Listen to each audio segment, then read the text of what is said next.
Salve, salve, galera! Estamos no ar mais uma vez com o Lado B Podcast e vamos continuar falando de política, né? E o nosso convidado hoje é o Dr. Getúlio, candidato a deputado distrital pelo Novo. Antes de tudo, né, a primeira pergunta que a gente sempre abre, que ela é um pouco pragmática: quem é o Dr. Getúlio? O Dr. Getúlio é uma pessoa normal, um médico, mas um trabalhador comum que resolveu sair um pouco desse lado trabalhador e buscar, não que o político não trabalhe, mas sair desse ambiente de trabalho e começar a participar um pouco da vida política. Eu já participava da vida política, mas não de forma direta. E aí surgiu uma oportunidade disso acontecer esse ano e eu resolvi participar. Eu acho que mais pessoas também deveriam participar desse processo. Eu acho que é o processo da construção, né, do país, ele é esse, né? É esse processo democrático. Mas, inicialmente, o Dr. Getúlio é aqui de Brasília mesmo? Nascido, criado em Brasília ou veio de algum outro lugar? Não, nasci aqui em Brasília. Eu sempre morei em Taguatinga. Fiz medicina aqui na Universidade de Brasília. Depois fiz especialização em pediatria no HRT. Depois fiz outra residência, que é de medicina do adolescente, no Hospital Universitário de Brasília. Segui minha formação para medicina esportiva na Unifesp, em São Paulo.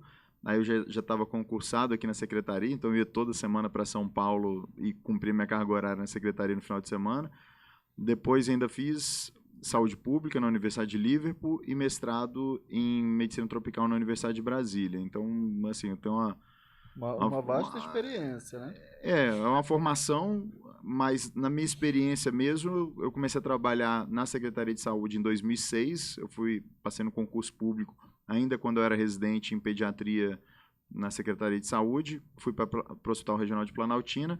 Depois passei em outro concurso público e fui para o HRT, então eu segui minha formação trabalhando 40 horas na Secretaria de Saúde. Depois fui aprovado no concurso para docente do curso de Medicina da Escola Superior de Ciências da Saúde, que é a Escola de Medicina do Governo, e aí eu já estava fazendo 60 horas por semana. E depois eu fui para o Hospital Regional de Santa Maria, removido de Planaltina para Santa Maria.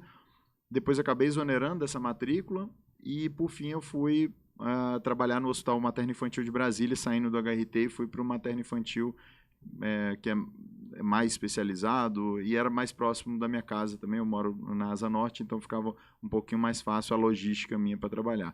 E hoje, a última coisa foi que eu entrei no curso de medicina do UniCeub. Eu sou docente também do curso de medicina do UniCeub. Então, eu estou aí É muita coisa de trabalho. Como é que a gente consegue explicar para a população, um médico que trabalha praticamente 60 horas por semana, É mais que 60, na verdade. sem dúvida, conseguir conciliar isso, família e, além de tudo, política, né?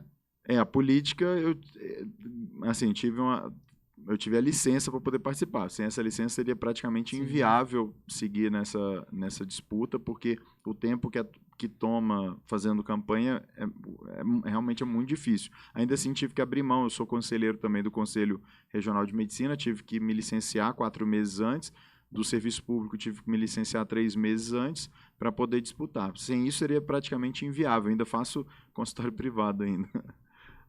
Não é pouca coisa, não. Não, de fato não é pouca coisa. E entendendo, você é de carreira, né, do funcionalismo público aqui no Distrito Federal.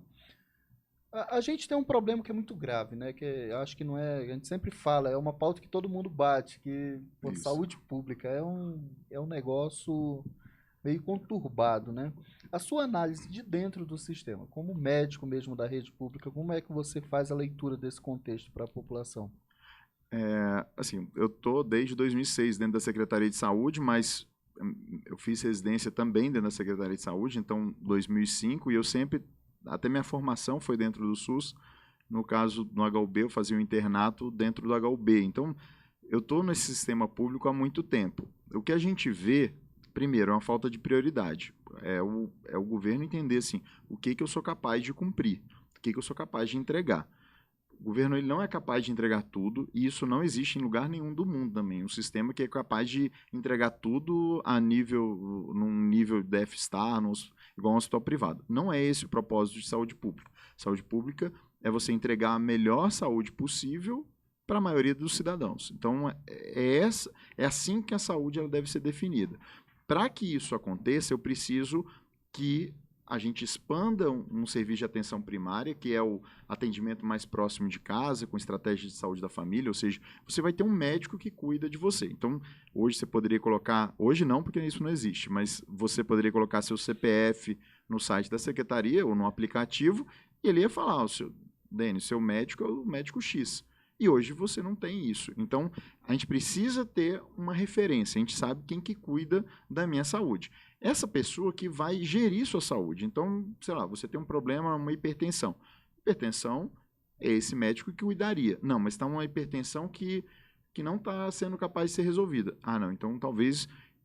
Ainda eu poderia ter um serviço de seria como se fosse um teleparecer, ou seja, eu entrar em contato com um serviço especializado e ainda resolver na atenção primária. Evitar ao máximo ir para um nível acima de assistência. Então, ele ligaria, faria uma consulta ou não. Muda esse medicamento que você está usando e usa aquele outro. Não, ainda a sua pressão ainda não está controlada. Talvez aí você seria encaminhado para um médico especialista, um cardiologista, ele faria o ajuste, veria o que provavelmente teria algum outro problema que não está sendo resolvido, e depois de tratado, você voltaria para o médico que queria cuidar para a sua origem, né? Voltaria para o responsável de fato. Isso, então a gente tem um serviço que a gente chama de referência, ou seja, eu referencio para o especialista, mas eu faço a contra-referência, eu volto para a atenção primária. Então a atenção primária, ela deve ser expandida. Todo mundo tem que saber quem é a equipe que cuida de você. E esse é o problema de hoje. Hoje, se você for... Mas a gente entrando nesse propósito, doutor, isso daí não seria a responsabilidade da saúde familiar, que são as UBS? Isso. Então, você me fala que falta uma expansão disso. Isso. Ou uma qualidade na entrega do... Na verdade, é uma expansão, porque hoje o número não é adequado para cobrir toda a população do DF. Infelizmente, a gente tem dado um cuidado em expandir o IGES, por exemplo, que é o antigo Instituto Hospital de Base, expandir uma atenção secundária ruim, que é com UPAs, que é um serviço muito ruim, é um serviço que não deveria, para mim, existir. As UPAs. As UPAs não deveriam existir, porque é um serviço de pronto atendimento, mas que não tem internação. E o que acontece? Você conseguiu separar o serviço onde você vai cuidar do paciente grave, dar o primeiro atendimento do paciente grave, só que você não deu leito para internar. E aí o que acontece? O hospital hoje, você não expandiu o número de leitos, então esse paciente ele fica represado dentro da UPA. E aí o médico que está na UPA, ele deveria atender o paciente externo, mas agora ele não atende o paciente externo, porque agora ele está tendo que cuidar de um paciente que nem deveria estar lá internado. Então a gente criou um sistema que não é para funcionar. Isso aí começou lá no Rio de Janeiro, com o Sérgio Cabral, que está preso, inclusive. Então, já vê que o negócio começa errado. E no governo do PT, da Dilma, isso expandiu para todo o Brasil, porque era muito bom politicamente, é muito bom você inaugurar uma UPA, é muito legal você estar inaugurando UPAs. Acaba sendo um palco eleitoral, né? Não existe propósito eficiente, mas existe ali uma atração do público. A população em si gosta de receber uma UPA, de ter uma UPA ali do lado. Mas ela não gosta, entende o propósito. E ela nem recebe atenção. Então hoje, se for ver a reclamação de quem vai na UPA, é que não consegue o atendimento e não vai conseguir o atendimento, porque hoje a gente não tem leito na rede hospitalar. Não foi o último hospital que foi criado aqui no Distrito Federal, foi o Hospital de Santa Maria, lá em 2008, 2009. Então esse é o último hospital que foi criado. A gente não expandiu leitos, a população só expande. E o entorno também só cresce. E o entorno, naturalmente, vai buscar internação, porque o político do entorno, ele também não inaugura hospital. Ele só inaugura unidade de saúde da família e UPA. Não tem lugar de internar os pacientes graves deles. Que, em tese, isso é o caro do serviço. Então, eles empurram o problema para outra região, para outro lugar que vai gastar mais dinheiro. É isso que acontece no entorno. Se você for ver, dificilmente alguém cria um hospital com uma estrutura completa. No entorno não tem nenhum, né? Eu acho que o Hospital de Formosa tem, acho que Águas Lindas tem, mas não tem o suficiente para atender aquela demanda. Por exemplo, ali do entorno, depois do Gama Santa Maria, você tem quase 1,5 milhão de pessoas naquela região. E você não tem hospital. Então, essa população naturalmente vai para Santa Maria e Gama. E não aguenta, o Hospital de Santa Maria e o Hospital do Gama não aguenta essa população. Mal aguenta a população de Santa Maria e Gama. O Gama hoje não tem nem unidade de pediatria no Hospital do Gama para atender os pacientes graves pediátricos. E o hospital ele tem que ter esse entendimento. Obviamente, a população ela não é obrigada a entender, porque ela não tem informação nisso. o gestor que tem que fazer o sistema ser simples para o cidadão. Então, a população, naturalmente, ela sabe que tem pediatra em Santa Maria. Se você for ver, eu acho que essa semana deu uma mega confusão lá em Santa Maria. Mas por quê? Porque toda a população com casos graves ou não está indo no Hospital de Santa Maria. Não tem como o Hospital de Santa Maria atender aquela população. É impossível, não tem como. E aí o que acontece? Muito provavelmente aqueles médicos que estavam de plantão vão acabar exonerando, porque eles estão sofrendo ameaça, eles não têm como resolver um problema insolúvel, não tem como eles resolverem aquele problema, eles falam, não, eu não vou trabalhar nessas condições. E aí o que acontece é o pediatra hoje nem entrando no serviço público de saúde, no último concurso. Ele acaba não optando, né, a carreira do servidor público, né? Antigamente era atrativo, e hoje não é mais. Antigamente você tinha uma espécie de carreira, eu vou seguir, sei lá, vou trabalhar, vou aposentar aqui. Hoje não tem mais essa perspectiva. Então, dentre não ter uma perspectiva de carreira, eu vou para um serviço privado, que me paga 3 vezes mais, me dá condição de trabalho. Para que eu vou trabalhar sem condições, ameaçando ser agredido no meu trabalho? Ninguém entra no serviço, ninguém entra para não trabalhar. Todo mundo entra para trabalhar, mas ao mesmo tempo quer trabalhar com segurança, com condições de atender aquela população. Todos os médicos e enfermeiros e a população, os profissionais que trabalham na saúde, eles querem entregar. O problema é que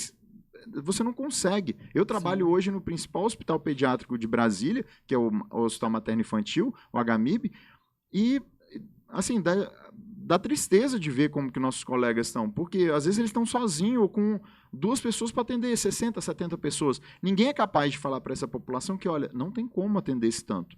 Não tem. Se ele atendesse... Acaba sendo impopular, né? Chegar e colocar essa verdade diante da população. Mas por quê? Porque os casos não graves deveriam ser atendidos na atenção primária. E como o pediatra foi retirado da atenção primária também, que dava suporte à medicina da família, e o problema era para ser resolvido na atenção primária, ele não está sendo mais resolvido na atenção primária. E hoje a mãe e o pai estão tendo que ir em várias unidades até chegar no HMIB. Só que no HMIB ele também não consegue atender toda a demanda do Distrito Federal, porque é inviável, não tem como. A escala, poderia ter escala completa, e nem a escala está completa, porque hoje tem um déficit, os pediatras não estão entrando no concurso público, nem que se tivesse, não conseguiria atender, porque uma escala era para ter 3 pediatras atendendo os pacientes externos e 1 cuidando dos pacientes que estão internados.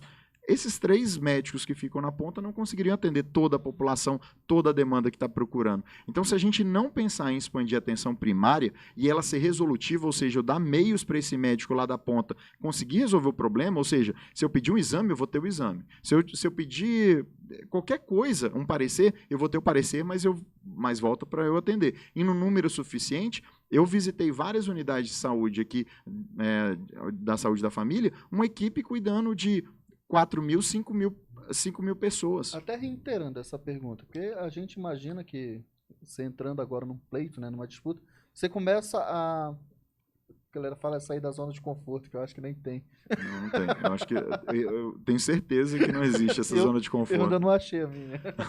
A gente sair mais ou menos dessa bolha que a gente vive, porque a gente vive dentro de uma bolha, e começar a buscar. E qual é a experiência que está sendo conhecer essa realidade, que não só do HMIB, mas toda a região adjacente que Brasília tem?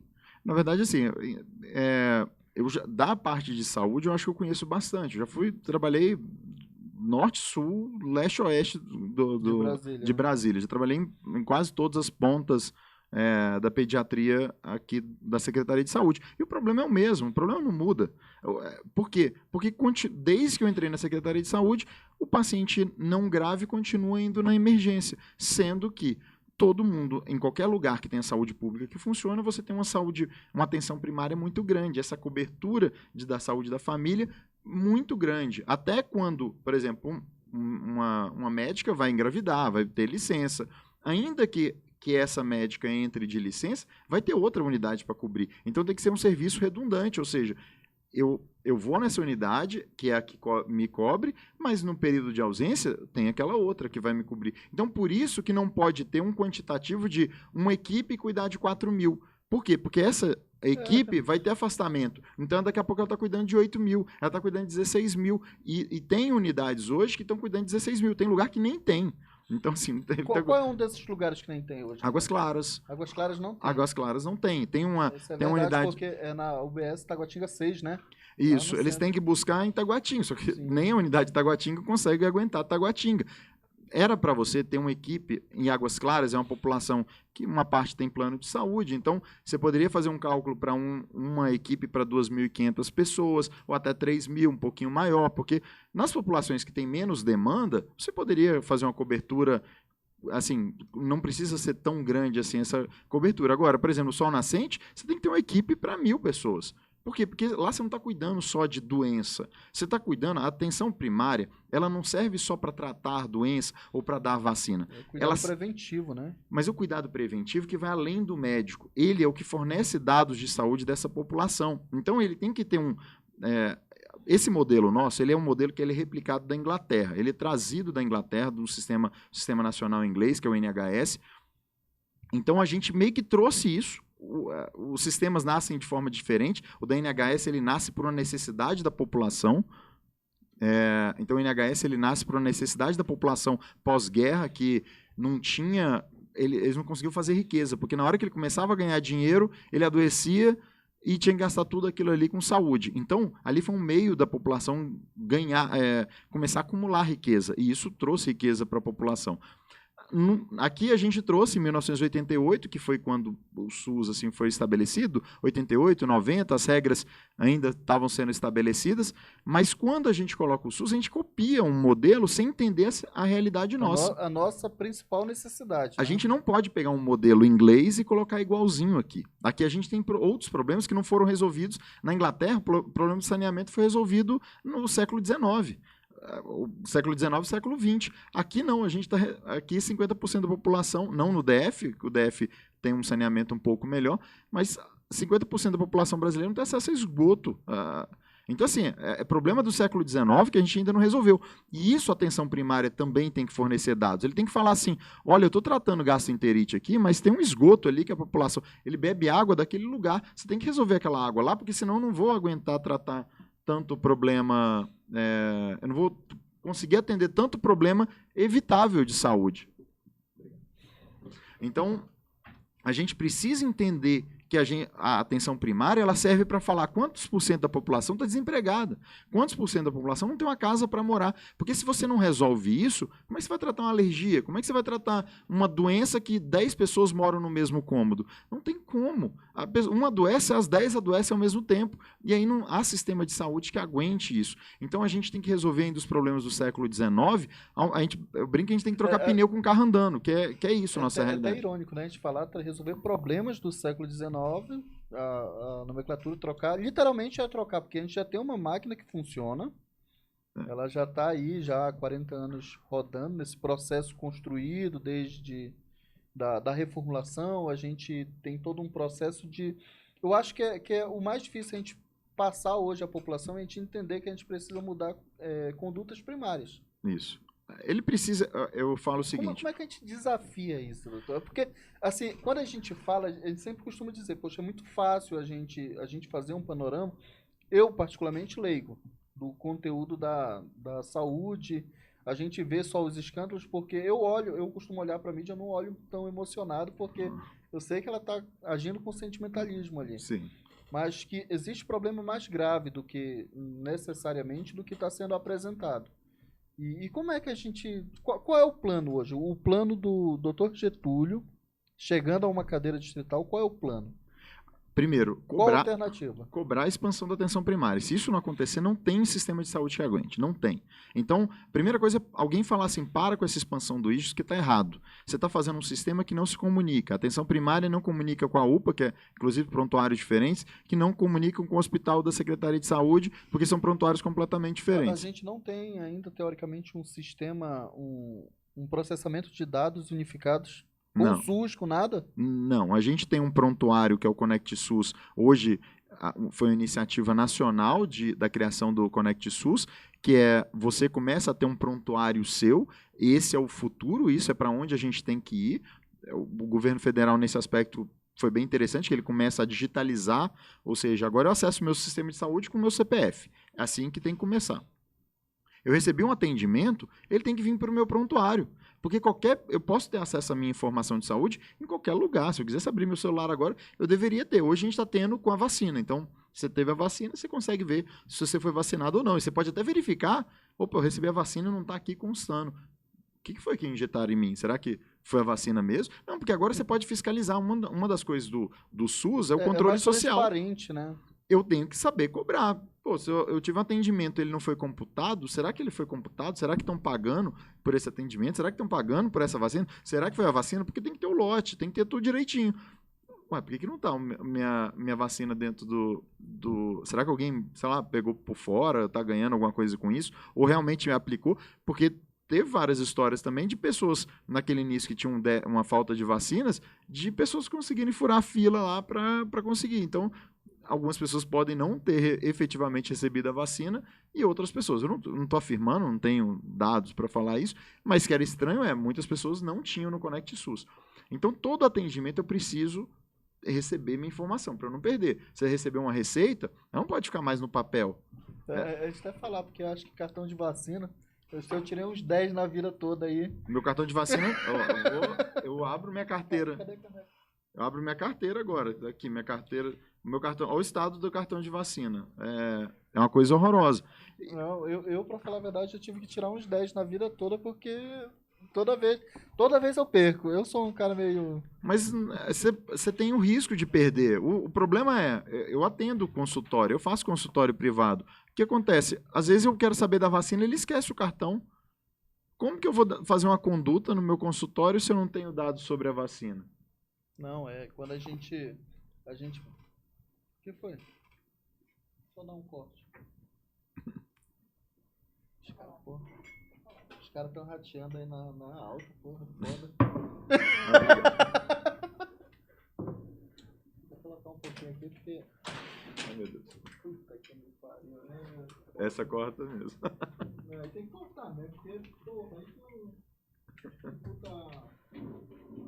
só que eu não vou perder a linha a linha do tempo do negócio. A gente está falando sobre o processamento de informação. Informação, o controle de informação dessas.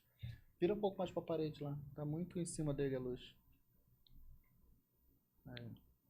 Então, os sistemas, eles têm que conversar. O sistema ele tem que conversar. O que acontece é que a pessoa, às vezes, atende na atenção primária, faz todo o atendimento, aí ele é encaminhado para outra unidade, chega lá, não tem documento nenhum.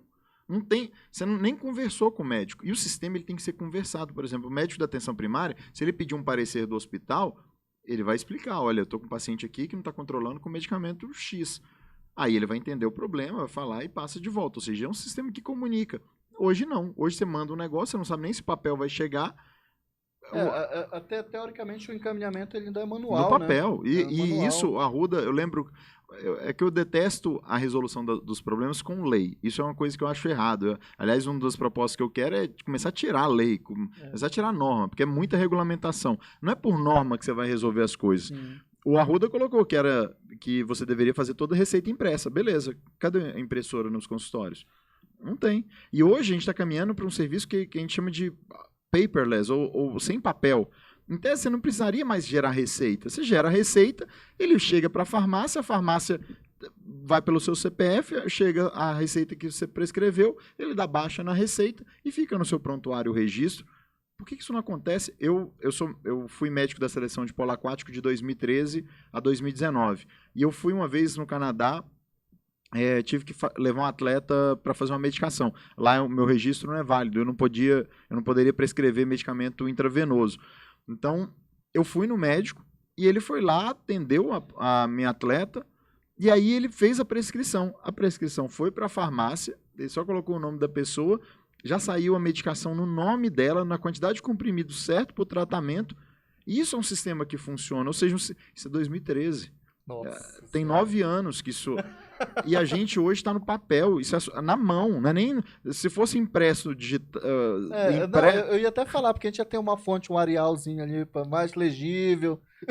Hoje é no papel. E outra, falta o papel ainda. Você vai lá, falta o carbono, porque tem que ser 2 vezes para ele poder pegar uma na farmácia, falta o carbono. Então, é essa situação. Você vai vendo lá na Gamib, desde que eu cheguei no Gamib, é a mesma estrutura. Eles fazem uma maquiagem, pintam um pouco a parede, mas a estrutura de atendimento é a mesma. E é a mesma da década de 70. Quem que nasceu viu junto com Brasília, né, praticamente. Os hospitais nossos, todos estão caindo aos pedaços. Todos. Não tem exceção. Quer dizer, o de Santa Maria é um mais arrumadinho. O resto tudo há 10 anos atrás. O resto é tudo sucata. É coisa que deveria ter ido para o chão e construído outro com estruturas mais modernas, com fluxo único do paciente. O paciente ele só anda por um caminho, ele não se perde na unidade. No HMI parece um labirinto. Se você entrar, você entra atendido, aí depois você vai na radiologia, o laboratório é do lado de fora do hospital. Se estiver chovendo, a criança tem que passar pela chuva para ir no laboratório. É uma coisa de louco, assim, é assustador como... Eu acho que isso também foi um pouco do reflexo, né? Porque Brasília, teoricamente, ela não nasceu para ter essa população toda. Isso. Ela foi planejada para 500 mil habitantes, se não me engano. Isso, 450, 500 mil. Isso. 500 mil habitantes. E hoje nós temos aí 3,5. Se você pegar o entorno, passa disso. Então, hoje, a gente deveria ter expandido na medida que a população cresce. Na verdade, você tem que antecipar o crescimento da população. Então, em saúde, é diferente de outras coisas. Tem coisas que você pode esperar, tem coisas que você pode... Num cartório, você pode, às vezes, ficar um pouquinho... Ainda que não deveria existir cartório também, mas... mas, assim, a gente tem que provar que a gente está fazendo a coisa legal e não o contrário. A pessoa provar que você é desonesto, enfim... mas aqui na saúde você não pode sempre ficar faltando. Você só trabalha em déficit, você sempre está trabalhando no limite. Ninguém aguenta trabalhar no limite, porque o ambiente hospitalar já é um ambiente cansativo, tenso, estressante. Então você trabalha sempre no limite, o que vai acontecer? Você vai adoecer. Esse é o normal, esse é o 30% da mão de obra provavelmente já está afastado do problema de saúde. E é recorrente isso, porque ninguém aguenta o jeito que o sistema de saúde está funcionando. Você pode botar qualquer pessoa, não adianta você ficar falando assim, o médico é ruim, o médico não quer trabalhar, o enfermeiro... Ninguém aguenta. Qualquer pessoa que fica lá dando 18 horas sendo ofendido o plantão inteiro, trabalhando sem condição, trabalhando sem material, uma criança morrer porque não tinha um determinado material ou que não conseguiu UTI, ninguém aguenta isso por muito tempo, todo mundo é gente e as pessoas não aguentam isso por muito tempo. Então a gente precisa, eu brinco que se a gente quer humanizar o sistema, a gente primeiro tem que humanizar o tratamento à pessoa que está trabalhando lá, porque é desumano, a cadeira é ruim, você passa às vezes um plantão inteiro, 18 horas de plantão, numa cadeira, sério, quem assim, tá caindo aos pedaços. Os médicos e enfermeiros fazem vaquinha para comprar equipamento para conseguir trabalhar. É esse o nível da Secretaria de Saúde hoje. Então, assim, com essa cobrança que acontece, eu acho que a população tem o direito, não de forma agressiva, mas eu acho que a população tem que cobrar, mas ao mesmo tempo você tem que ter condições de trabalho. E hoje, o que eu disse, as pessoas não estão nem mais animando a entrar no sistema público de saúde, porque para quê trabalhar dessa forma? Então a gente precisa mudar um pouco a forma de trabalhar. A gente precisa explicar para a população como que o sistema funciona. A gente tem que entregar um atendimento à população próximo de casa. Não é no hospital. Criança não é para ir para o hospital de primeira. Aliás, a ida da criança a um hospital é uma coisa trágica. É uma coisa que, sim, o sistema falhou. Toda ida de criança no hospital ou a criança não está vacinada, ou a criança está numa condição socioeconômica muito ruim, ou a criança não está conseguindo atendimento próximo de casa, ou está tendo muito acidente, ou a pista está muito insegura para ter acidente. Já se considera assim um fator grave, né? Toda ida de criança à emergência deveria ser uma tragédia. E, no entanto, você vai ver, tem 200 pacientes ao dia. Então, ou seja, tem 200 tragédias em cada hospital. Tem uma coisa errada, alguém tem que parar e falar assim, não tem tanta emergência no mundo. Num hospital atender 200 emergências pediátricas, isso não existe. O médico da ponta ele tem que saber tratar uma infecção de garganta sem mandar para o hospital. Tem que saber tratar uma pneumonia comunitária, uma pneumonia simples, sem ter que encaminhar para o hospital. Tem que saber tratar uma asma, tem que prevenir a asma. Isso tudo é na atenção primária, isso não é no hospital. Só que como ele não consegue atendimento na atenção primária, ele acaba indo no hospital, porque é onde ele encontra o pediatra, ele tem uma segurança maior, ele só encontra exames lá. Quando era para não era na UPA que é para conseguir exame, é na atenção, na estratégia de saúde da família. É lá que você tem que conseguir. E se não conseguir, usa iniciativa privada. Vai no Sabin, vai no exame ou qualquer outro laboratório que tenha próximo. Por que não? Óbvio que você não pode pegar a lista de exames e sair solicitando tudo. O governo não tem dinheiro infinito, não tem máquina de imprimir. Até não produz, né? Isso, mas não é para gastar tudo. Mas assim, eu posso pedir um exame, não tem na rede pública ou não está funcionando, que ele vá na privada, mas que esse laboratório ele coloque no sistema da Secretaria de Saúde para o médico depois ter o resultado e conseguir tratar perto de casa, sem ter que ir para o hospital. Isso tem que ser o objetivo da saúde pública. Tratar mais próximo de casa e nos casos que precisam de internação, ou os casos que são emergências verdadeiras, um infarto, um derrame, um acidente de carro, um corte profundo, alguma coisa, uma epilepsia, uma convulsão, mas na crise, aí ele vai para o hospital. E aí, depois que você montar essa estrutura hospitalar básica de pronto atendimento e a atenção primária também bem grande, aí a gente começa a pensar em outras coisas. Agora eu vou precisar de, sei lá, um hospital especializado no câncer. Só que agora vocês estão... O Ibanez está fazendo o hospital do câncer sem conseguir entregar atenção primária. Essa, inclusive, seria uma das perguntas que a gente iria fazer, direcionando. Qual foi a principal falha? Principalmente, esse governo, ele teve algo extraordinário, que foi a pandemia, mas eu acredito que faltou muita fiscalização nesse período pandêmico, principalmente pelos custos de nada que foi licitado, né? A gente até teve escândalo envolvendo a saúde e tal. Como é que esse governo conseguiria, vamos colocar assim, se redimir com a população nesse quesito saúde? Não é querer usar o discurso, estamos fazendo o possível e tal, não. Ele perdeu a oportunidade, na verdade. Ele perdeu a oportunidade de consertar o sistema. Porque a pandemia foi oportunidade de ouro para você estabelecer vários outros tipos de atendimento, como telemedicina, como a expansão da atenção primária, para você tratar... Paciente COVID, 99% dos pacientes não são graves. Então, eu poderia atender muito bem de forma remota, evitando com que ele fosse um pronto-socorro e ficasse... Porque o que aconteceu no pronto-socorro? O paciente com COVID ou sem COVID. O que não tinha, pegou. Então, virou o grande ponto de encontro do paciente sem COVID e COVID. Esse paciente está com sintoma respiratório, é COVID. Isolado, pronto, vai monitorando esse paciente ao longo de toda a doença. Teve algum sinal de complicação, saturação baixou, vai para o hospital. Esse atendimento remoto, ou seja, poderia ter estruturado um atendimento remoto para esses casos que não precisam de hospital, a maioria você dá uma orientação, um tratamento básico. Você poderia ter expandido a atenção primária para cuidar de outras doenças e melhorado o treinamento hospitalar. Ou seja, você tinha até a liberdade de comprar mais rápido, mas não. Ele foi lá e optou, desculpa o termo, mas por ser corrupto. A corrupção foi você comprar 100 milhões de testes rápidos de anticorpo, que não serve para nada. Nada, não é nem o que deu a prisão do secretário de saúde na operação falso negativo, não foi comprar teste de anticorpo superfaturado. Foi comprar todos os testes de anticorpo, porque não servem para nada. Ele dá diagnóstico de doença no 10º dia de doença. 10º dia de doença já passou a doença para todo mundo. Então, ainda mais numa situação onde você não consegue se monitorar o início dela, ficou um pouco meio... Você tinha que ter comprado o teste correto. Ou era o RT-PCR, que é o swabzinho, ou o teste de antígeno, que também faz com a coleta do swab, mas é um teste mais rápido, que detecta menos, mas ainda assim é um teste bom para ser usado. Mas em tese, você nem precisaria disso, porque naquele momento de um número muito elevado de casos, você está com sintoma respiratório, perdeu o olfato, é COVID, fica isolado, não vai para o hospital e alguém monitora esse paciente. Agora, comprar 100 milhões de testes de anticorpo, desculpa, 100 milhões você faria uma grande expansão da atenção primária, você faria muita coisa para a população. Então, assim, é um governo que, num momento mais crítico, que você teve maior liberdade, inclusive de gastos, ele optou por comprar, fazer hospital de campanha, que era para... Ele contratou leito de UTI, eu sou do Conselho de Medicina, quando foi fazer a fiscalização, não tinha ponto de oxigênio, que leito de UTI que não tem ponto de oxigênio. Aí depois na prática, como é que funcionaria esse leito de UTI com ponto de oxigênio?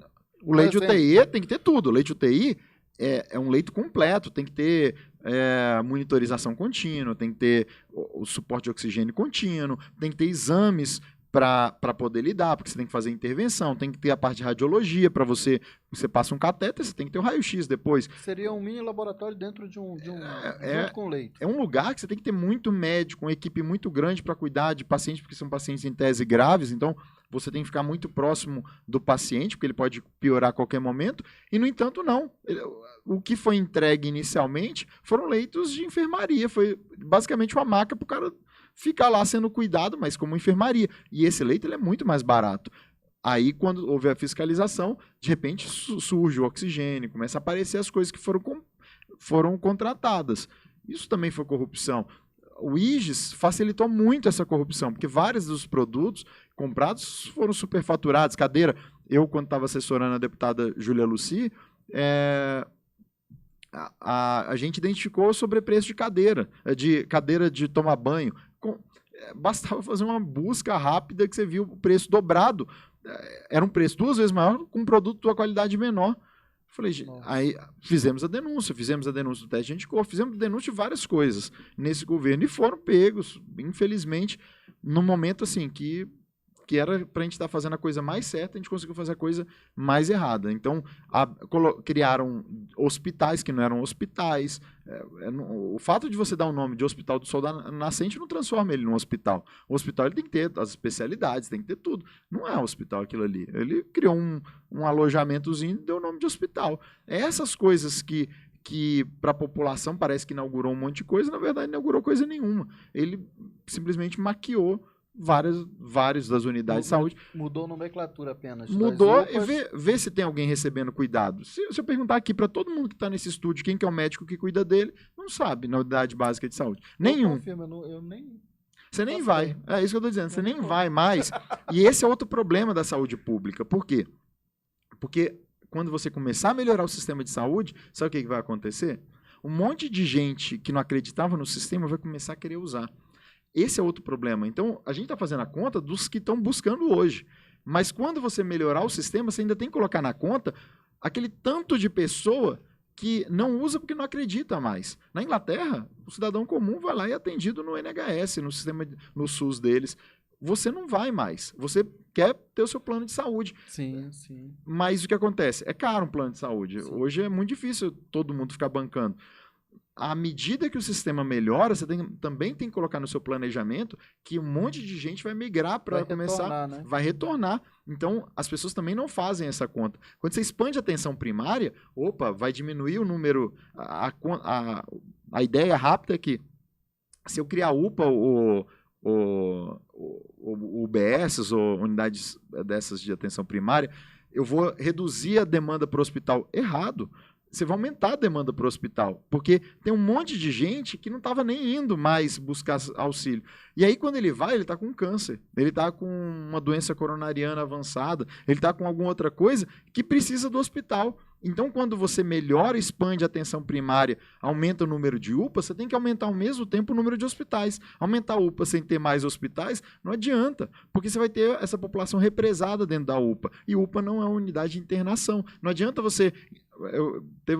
durante conversa com a população, eu falo, eu já fiquei internado na UPA. Não, você nunca ficou internado na UPA, porque a UPA não é uma unidade de internação. Você ficou encostada lá na UPA, deram um espacinho para você, porque ele não conseguiu te transferir para o hospital, porque UPA não é para internar. Não tem o propósito de internar. Essa não é a função da UPA. A UPA é assim, vai ter que passar mais de 24 horas. Seria um portal de triagem a UPA, então?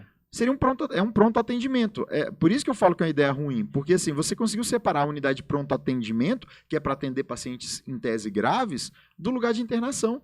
E aí, agora você vai precisar do SAMU para fazer o transporte da UPA para o outro. Ao invés do SAMU agora atender o paciente grave, ele está tendo que ser usado de transporte da unidade de pronto atendimento para a unidade de internação, sendo que ela poderia estar no mesmo lugar e deveria estar no mesmo lugar. Então, por isso que para cada 200 mil pessoas, em tese, você deveria ter um hospital. É esse o cálculo, assim, em média. Não é fácil desse jeito, mas para simplificar a conta seria isso. Se você pegar ali a região do Gama e Santa Maria, você tem 1,5 milhão do entorno, mais 400 mil ali, você deveria ter 10 hospitais naquela região. Tem 2. E 2 assim, 1,5, né? Porque o Gama tá caindo, dá dó de quem trabalha no Gama e quem depende do Gama para receber um atendimento. Porque o hospital é muito ruim do Gama. Não adianta você pintar a fachada. O hospital do Gama, os pacientes ficam internados do lado do outro. A gente estava lá no conselho tendo que interditar a unidade. Recentemente houve uma intervenção do Conselho de Medicina lá. Isso. Acabou que não houve interdição porque decidiram que era pior fechar do que... Então chegou na escolha, do menos ruim. Do menos ruim, porque assim, se também você fecha, você não ia ter nada, você ia ter 0. Então essa foi a decisão do conselho. Mas o que acontece? Hoje não funciona. Então, beleza, está aberto lá, mas não funciona. Porque os médicos exoneraram. Os médicos não aguentam mais trabalhar nessas condições. Tinha médico que não era rendido no plantão porque não tinha outro para pegar o plantão. Tinha paciente passando 2, 3 dias sem ser evoluído. Isso não existe hospital. Isso é condição para estar fechado de verdade. Só que, é o que eu disse, aqui a gente aceita esse tipo de internação. Se você for no HRT, tem assim, um paciente aqui, outro, você abrir o braço, encosta no do outro, e no meio ainda tem mais paciente internado. O paciente morre sem você ver que ele morreu. Você percebe que alguém acorda e eita, morreu. Por quê? Porque não foi nem evoluído. É assim que está o sistema hoje. E, obviamente, a população acaba não tendo consciência, porque, obviamente, você não pode gravar as áreas internas, porque o paciente fica despido e tudo mais, você não pode ter esse tipo de fiscalização. Mas é isso. A realidade de quem passa é isso. Ela tem que aceitar isso. E, infelizmente, a população... Eu vi no HMIB paciente internado em corredor. Mãe passava 24 horas sentado na cadeira. Isso é desumano. Esse é o nível inaceitável. Existe... Ninguém precisa entregar um Death Star para a população, mas... Isso aí, né? Isso é um nível inaceitável. Isso tem que chegar ao negócio e falar assim, olha, a gente não pode ter nenhum cargo comissionado enquanto não resolver isso. Ah, não tem dinheiro para contratar médico, não tem dinheiro para contratar enfermeiro. Filho, então, enquanto tiver um comissionado, tira todos os comissionados até resolver o problema da saúde. Sobrou dinheiro depois que você organizou o sistema de saúde, beleza. Agora, colocou a máquina para funcionar. A máquina está funcionando, beleza. Aí você começa a contratar coisa que em tese é supérflua. Não, mas aqui o cara usa fundo partidário, o cara vai lá e troca apoio do governo para não sei quantos mil cargos na administração regional de não sei quanto. Tem 1 milhão de administrações regionais que, desculpa, não deveria ter isso tudo de administração regional. Não dá para você ficar sustentando essa máquina. E a administração regional aqui em Brasília ela tem uma característica muito complicada, porque ela não tem poder de decisão. Para que serve um administrador regional que não pode decidir por nada? Isso, na verdade, ele não é um prefeito, daquele lugar. Ele não consegue legislar, ele não consegue executar, ele não consegue fazer nada. Mas ele quer estar lá, porque não só status. A escadinha do próximo mandato. Isso, então é isso que acontece. Politicamente é bom ter essas administrações, mas em tese o cidadão deveria fazer qualquer tipo de solicitação por um aplicativo, se ele tem uma demanda da região dele. E hoje você tem tecnologia para... Coloca aqui um monitor gigante aqui dos status de todas as unidades de saúde, coloca um status aqui de todas as escolas. O Detran funciona assim, consegue fazer um monitoramento rápido, né? Isso, e não tem... Se você tiver uma sobra de médicos, por exemplo, uma unidade está sem médico, o médico adoeceu, sei lá, busca 2, 3 médicos que estão aqui em excesso e bota lá. E bota lá para resolver. Centraliza cirurgias para conseguir sincronizar o tempo do anestesista com o do cirurgião, porque aqui é assim... Você tem um cirurgião, mas você não tem um anestesista. As escalas não batem. E ainda com essa questão do ponto, que a saúde ela funciona de um jeito diferente. Se você for no serviço privado, não tem ponto eletrônico. Eu não estou defendendo a questão do ponto eletrônico, mas não estou falando que não deva ter o ponto eletrônico, a fiscalização. Eu acho que tem que ter a fiscalização, mas a forma de funcionamento ela tem que ser diferente. Por quê? Porque... Por exemplo, eu estou trabalhando, aí a minha cirurgia vai passar do meu horário de trabalho. Sabe o que acontecia antigamente? O cara ficava e terminava. Hoje não. Se a cirurgia é prevista para passar do horário dele, ele não começa a cirurgia. É isso que acontece. Porque ninguém vai pagar hora extra. Como é que a gente explica para aquelas 4.000 pessoas que estão lá na fila? Não, isso é porque não tem médico mesmo, não tem anestesista. Hoje o governo não consegue pagar o valor que o anestesista ganha no mercado privado. E outra, com as condições piores ainda. No mercado privado, o anestesista ganha 50 mil reais. É isso o preço. Esse é mais que o teto do funcionário. Então, assim, com esse modelo que você tem de pagamento, ou você dá muita condição... Ia disputar com o judiciário. Nem com o judiciário. Não, mas o judiciário com os penduricalhos deles lá. Mas no teto ele não passaria. Mas o anestesista, e eu conversei, inclusive, na campanha com vários anestesistas, eles não estão buscando um salário gigantesco. Porque tem outras vantagens de estar no serviço público. Eu disse, você tem uma aposentadoria, você tem uma segurança, se você adoece, você ainda a recebe. No serviço privado, você não produz isso, você não ganha. Então, ainda assim, tem várias pessoas que querem ter um pé no serviço público. Só que acontece, o valor é muito baixo. A forma de trabalho é completamente errada, porque ela não replica como funciona no privado. No privado, você vai lá, produziu, pronto, acabou a cirurgia, vou embora, acabou. Aqui no público, não. No público, você fica lá gastando horas sem produzir nada. Ao invés de fazer, por exemplo, hoje você tem que cumprir a carga horária sua, 20 horas, por exemplo. Eu tenho que cumprir minha 20 horas na semana, porque eu sou contratado por 20 horas semanais. Então, eu tenho que cumprir ou 18 horas ou até 24 no máximo. Eu não posso nem passar, nem fazer menos que isso. Por que não? Porque eu não posso somar as horas do mês, por exemplo, 80 horas, e ele pega e faz um baita de um mutirão de cirurgia, junta a hora do cirurgião com o anestesista, ele resolve isso em 2, 3 dias e resolve as cirurgias. Ah, não, mas não pode, porque tem que cumprir 20 horas na semana. Aí é o excesso da legislação. É a legislação burra, é a legislação que não replica a forma. Você está trabalhando, isso não é cartório, isso é um serviço de saúde. O cirurgião ele não trabalha no hospital privado parado lá, ganhando pelo que ele não está produzindo. Não, ele só ganha na hora que ele opera, que ele visita o paciente. É assim que ele ganha. Então, em áreas, por exemplo, cirúrgicas, você deveria ganhar muito mais por metas do que por horas. Esse ganho por hora é uma coisa burra. Assim, pagamento burro. É um pagamento burro, porque se eu produzir ou não produzir, eu ganho. E o cirurgião, ele quer produzir. Só que ele quer produzir tendo material, tendo uma forma... as condições básicas, né? E uma certa flexibilidade também de horas. Ele quer, por exemplo, eu quero operar, então, marca as cirurgias nesses dias aqui e pronto, e acontece as cirurgias, combina ele e o anestesista e as cirurgias acontecem. Ou seja, se você bateu a meta de cirurgias, beleza, você ganhou. É mais importante, na Secretaria de Saúde, é mais importante a quantidade de horas que você está do que o que você produziu. E ele quer produzir, porque eu falo, médico naturalmente é um cara que produz. Eu gosto de defender nesse aspecto o médico, que é um cara que trabalha. Eu não conheço médico que trabalha pouco, não. É um cara que aguenta 60 horas, 80 horas. É um cara meio doido, assim, eu acho que eu deveria até trabalhar menos, mas ele trabalha. Só que você tem que dar condição para ele. Ele quer produzir, ele quer publicar aquele trabalho aquela cirurgia que ele fez. Então, ele é um cara interessado, mas nessas condições não dá. Você transforma o cara produtivo em improdutivo. Ele é o mesmo cara do privado. Por que no privado ele funciona e no público ele não funciona? Por quê? Porque não dá a mesma condição. Entrega a condição para essa pessoa para você ver como que ele vai produzir. Você vai ver, dá liberdade, flexibiliza a forma de trabalhar para você ver como que não muda. O anestesista, ele trabalha assim no privado, o cirurgião trabalha assim no privado. É assim que funciona em qualquer lugar do mundo. Aí você fica lá aprendendo ele para ficar fazendo carga horária. Tem algumas situações que você tem que fazer carga horária, que é o esquema de plantão, por exemplo, não é emergência. Mas emergência é para emergência, não é para ele ficar lá fazendo ambulatório 12 horas seguidas. Não é para ele fazer isso, porque ele não vai isso é muito ruim para o sistema, porque abre como se fosse uma outra porta de atendimento. Sim. Não é para ter várias portas de atendimento. A porta de atendimento é o médico lá da atenção primária. Sei lá, você está com um tumor na tireoide.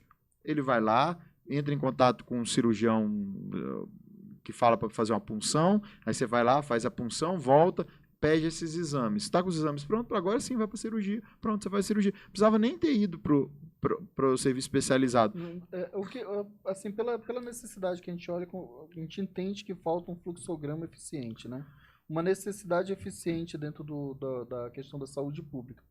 Precisa pessoa que entenda. E outra, pessoa que fiscalize do lado de cá. E justamente, aí é a pergunta que a gente estava. Como é que você olha para o IGES? Para mim para essa terceirização da saúde. Não é pior, não é nem uma terceirização da saúde. Esse que é o pior de tudo. Sim, não terceirizou. É um instituto. Ele é mais um cabide de emprego do governo, virou empresa pública. Se ele fosse terceirizar de verdade, talvez estivesse funcionando melhor. Na saúde, eu acho que o mercado ele tem que entrar onde o Estado falha. O Estado falha, principalmente na atenção especializada, porque a atenção especializada ela é muito cara. Então, isso é uma falha natural do Estado. Então, nesses casos, eu usaria muito mais a rede privada como suporte. Mas o que o mercado faz, o que o público deveria fazer bem é entregar o básico. Por quê? Porque isso o mercado falha. O mercado ele não tem interesse em fazer um serviço preventivo muito bom. É porque o custo é baixo, né? Ele lucra pouco com isso. Sim. Quando você vai no hospital, o cara vai pedir todos os exames lá no hospital. Isso é péssimo. Se fosse saúde pública, era péssimo. Mas você não, você acha ótimo. Você vai lá e faz 1000 exames, o cara faz um monte de exame desnecessário. Não precisava disso. Mas o mercado privado... Eu estava com minha esposa agora na UTI. Eu vi toda hora tomando um remédio que, não precisava. E o irônico é como médico, né? Você olhar para uma Não, mas eu questionei. Eu fiz queixa até na ouvidoria do hospital. Eu fiz, porque a pessoa fala... Eu cheguei a ter o questionamento assim, mas você que está pagando... É o plano de saúde que paga que eu pago. Então, Por isso o plano de saúde acaba ficando mais caro, porque esse gasto desnecessário reflete também do meu bolso. Eu fiz a reclamação, estava demorando para minha esposa ir para uma enfermaria, e aí estava gastando mais um dia de UTI. UTI é muito mais caro que enfermaria. O fato de eu não estar pagando o meu próprio bolso não quer dizer que eu não esteja pagando. E essa é uma ideia muito errada dos sistemas. Só que o serviço privado ele funciona dessa forma. Esse desperdício do serviço privado, para ele é interessante, para o público não é. Torna rentável, né? Para o público leva a inflação afeta no plano de saúde, afeta no custo dos exames. Então é tudo uma métrica, oferta e demanda, né? Mercado econômico no serviço privado, por exemplo, você vai hoje no Santa Lúcia, no Santa Luzia, você vai ver, e eu estava lá hoje lá no Santa Luzia, você vai ver uma porta lotada de criança, mas lotada de criança. Não estava também no Santa Lúcia lá, também cheio de criança. Você fala assim, pô, mas no hospital privado, por que não coloca 5 médicos para atender a população? Não é interessante isso. É melhor que seja 2 ou 3 passando aperto, por quê? Porque ele tem menos tempo para examinar o paciente, conversar. O que ele vai fazer? Vai pedir mais exame, vai internar mais paciente. E isso é mais... Uma estratégia financeira. Para o hospital é interessante, para o médico é péssimo. Os médicos não aguentam muito isso, porque eles não gostam, ele não quer internar um paciente sem necessidade, mas ele se vê pressionado, é o paciente brigando lá de fora para ser atendido rápido, aí enquanto ele está aqui, o paciente quer que seja mais lenta a consulta para ouvir. Ele fica no meio do caminho. E com pouco tempo, ele acaba tomando decisões erradas. E quando tem muito paciente, ele também toma decisões erradas. No serviço público, ao contrário, a gente tem que fazer um serviço onde, em tese, seria muito melhor você ter mais médicos pedindo menos exames necessários, menos internações, que fosse mais resolutivo. Por quê? Porque, em tese, eu tenho um poder... Eu penso um plantão meu do HMIB de 6 horas. Eu tenho que atender 24 pacientes, um a cada 15 minutos. Essa é uma meta muito alta, assim. Imagina ser 6 horas sem parar 15 minutos. Mas esse é o tempo que metrificam, assim, que fala assim, essa é a quantidade que tem que atender. Imagina se eu fizesse o seguinte, eu internasse os 24 pacientes. Sabe qual seria o custo disso? Eu estaria gastando no sistema, assim, com tudo, com leito, com mandando alguém para UTI, eu teria o poder de gastar mais de 100 mil reais naquele dia ali. Mais de 100 mil, dependendo, porque dependendo da quantidade de exames que eu pedir, poderia gastar 200 mil reais. Ou seja, meu plantão, que o governo deve estar pagando, sei lá, R$1.000, eu tenho um poder de gastar 200 mil, 100 mil naquele plantão, dependendo das minhas condutas. Então era muito melhor que eu tivesse mais médicos seguindo protocolos, atendendo mais devagar, atendendo de uma forma correta, do que poucos médicos tendo que atender essa população nessa correria. O que acontece? É mais procedimento desnecessário, é mais exames sem necessidade, e o setor público ele tem que tender a melhor eficiência, porque o dinheiro é X, você não faz X virar 2X. Esse é um dos problemas do IGES. O IGES começou com um orçamento de 500 milhões e hoje é 1,5. Hoje os deputados distritais toda hora estão tendo que votar aumento de orçamento de mais 100 milhões.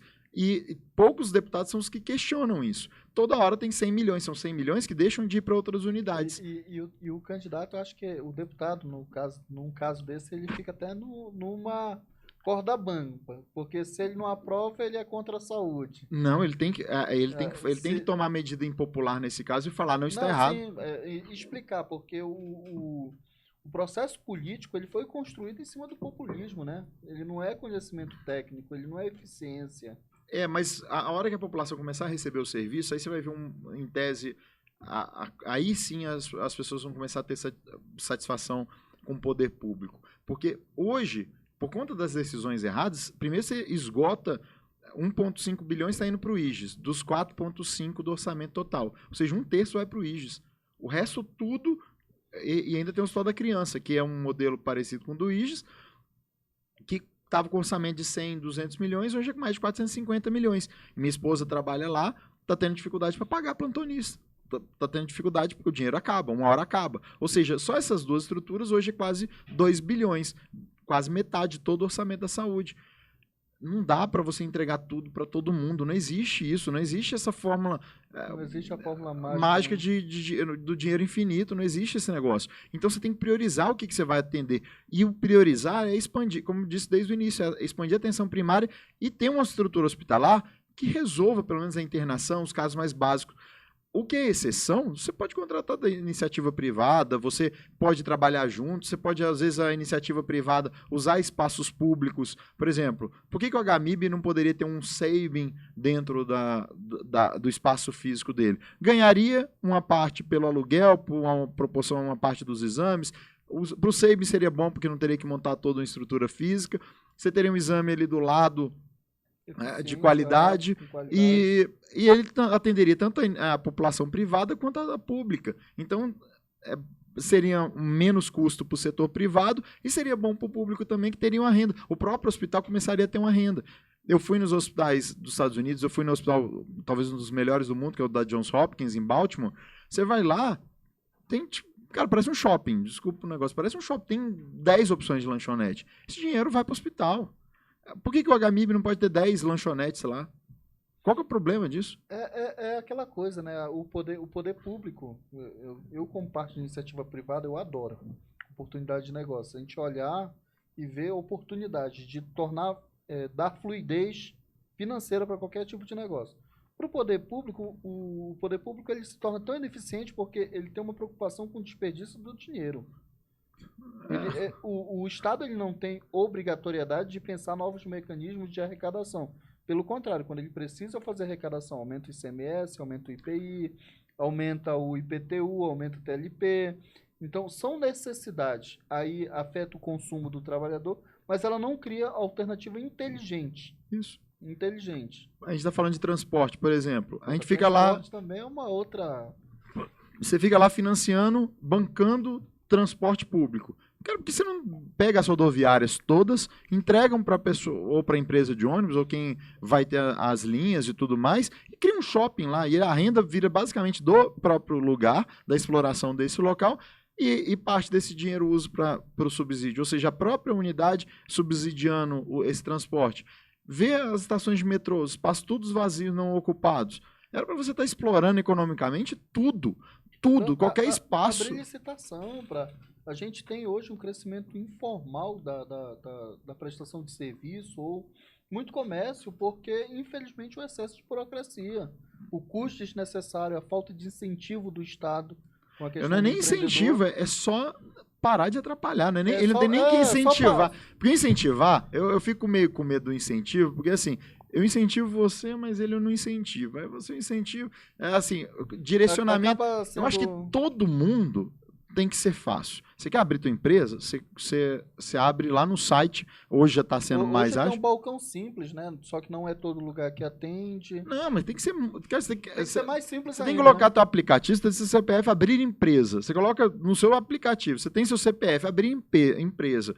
Coloca, vincula quase uma rede social de abrir empresa. Você poderia replica o Facebook, só que para abrir empresa. Então você abre empresa e fecha empresa. Ah, não, tá devendo um imposto? Ele já é gerado lá. Para você fechar a empresa, só paga o imposto que está lá e pronto.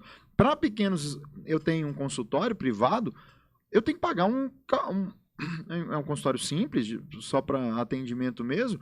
Por que eu não posso, na hora que você fez um Pix para mim, ele já faz um split de Pix, como se fosse uma parte já vai para o imposto, outra parte vem para mim direto, líquido, pronto, já recebi meu dinheiro. Eu não tenho que ficar pagando outra pessoa para ficar calculando imposto, para eu saber se eu estou atrasado com o imposto ou não. É contador, não vamos falar mal de contador, não, pô. Não, mas quebra a firma. Não, mas o que eu acho assim, o contador, ele tem que ser usado para outra coisa, que é para ajudar a empresa a crescer, e não para ficar lá calculando imposto. Fazer planejamento. O que acontece? Hoje o contador, ele é o fiscal do Estado. Se o contador ele não se colocar num posicionamento ali da iniciativa privada, fazer análise, ver métricas, ele vai virar simplesmente um fiscal, um apurador de imposto. E o mercado hoje ele exige muito mais do que isso. Isso. Né? A gente não tem que pagar o contador para isso, nem pagar o contador para... Pô, você está pagando... Você está fazendo isso aqui que, pô, isso aqui não está dando retorno para você. Faz isso aqui, vai... Sei lá, vai para... Coloca esse produto aqui que talvez possa beneficiar. Enfim, o contador ele tem que ajudar. Hoje não. Ele está fazendo um trabalho, desculpa, de máquina, que hoje a máquina poderia fazer isso automaticamente. Hoje eu não sei, se eu colocar o CNPJ da minha empresa, eu não sei se eu estou devendo imposto ou não. Eu tenho que perguntar para o contador. Quer dizer, deve ter algum lugar lá que é, mas não é fácil assim. Eu poderia simplesmente... Não, é o custo. Tem que gerar lá o certificado digital, tem que abrir o portal do ECAC, tem que fazer consulta lá das inadimplências. Não faz sentido. Isso tem que você colocar seu CNPJ, tá lá, pronto, tá lá, paga. Gera um boleto, paga. A gente tá falando assim, isso daí, acho que o nosso país ele foi um país que nasceu para não dar certo, né?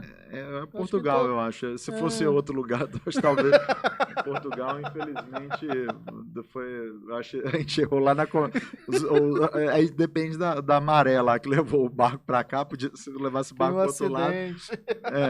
Esse é um problema que a gente ainda não resolveu, mas.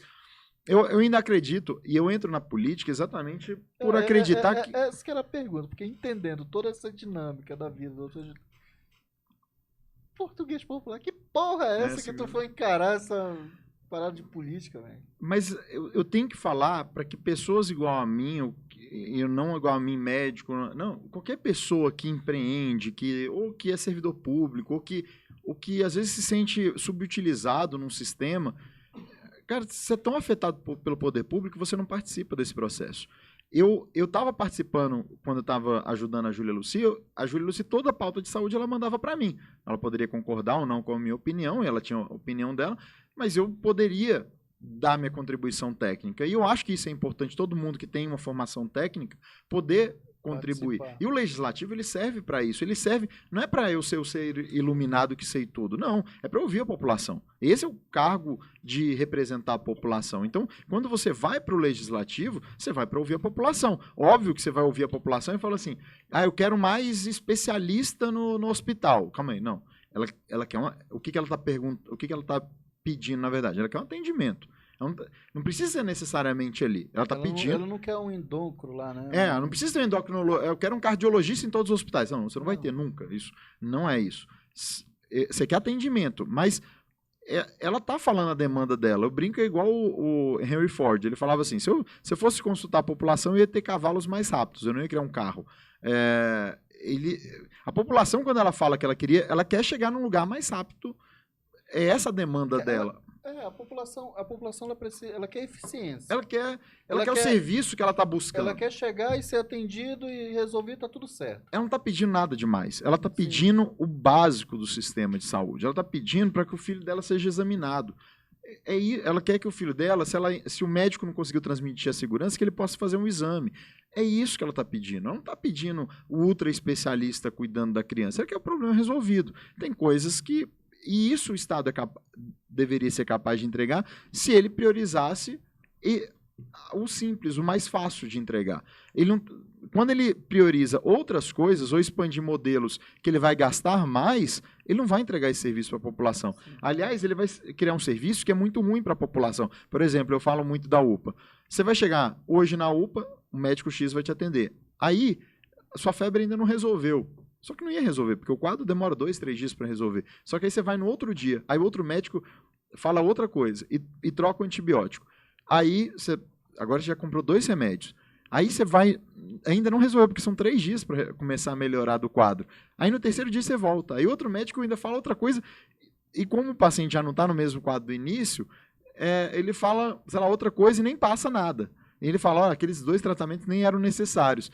O paciente fica perdido nessa história. Por isso que é importante que ele tenha um médico de confiança para poder receber o atendimento. Ou pelo menos que ele tenha um prontuário mas ainda assim é bom uma pessoa que tenha responsabilidade sobre o cuidado. É só a gente tendo a equiparação. Porque, por exemplo, a gente vê 3 diagnósticos por falta de informação suficiente. Isso. Assim, mas eu não sou obrigado a concordar com os outros. Ainda que porque, por exemplo... No HMIB eu tenho acesso ao prontuário do dia anterior, eu vejo o que aconteceu, eu vejo que essa pessoa passou ontem e antes de ontem. Só que eu posso discordar desse médico. Hoje eu estou vendo uma situação diferente. Se fosse o mesmo médico vendo nos 3 dias seguidos, ele ia falar, esse aqui é a evolução daquele primeiro atendimento. Então, é isso mesmo, está certo. Ou não, eu tenho que mudar agora a minha conduta, eu tenho que trocar. Mas ele é responsável pelo paciente. Quando você está no plantão, ele não é mais responsável. Aliás, ele tem uma relação muito impessoal. Ele faz uma medicina que a gente chama de medicina defensiva. Que é assim, eu vou tratar porque se ele não me conhece, se der problema, ele vai me processar. Então eu vou lá e peço o máximo de exame, dou o máximo de tratamento possível. Isso é muito ruim. Isso é... Quem tem pediatra, eu tenho consultório, eu evito ao máximo ir para o hospital e eu também evito ficar fazendo tratamento inicial sem necessidade, porque eu sei como que é a evolução da doença pediátrica. Então, quando está lá no terceiro dia, eu vejo como que está, porque a maioria dos quadros são autolimitados, não precisa entrar com antibiótico, mas eu estou acompanhando esse paciente. Então, esse paciente ele está me ouvindo. Quando for o momento necessário, eu falo, vem aqui no meu consultório, agora é o dia de examinar, porque ainda não melhorou nesse tempo, então agora eu vou pedir o exame, eu vou fazer o exame físico, e eu resolvo o problema. Só que eu tenho a questão da medicina, ela é uma ciência, mas é também uma arte, ela depende muito da confiança.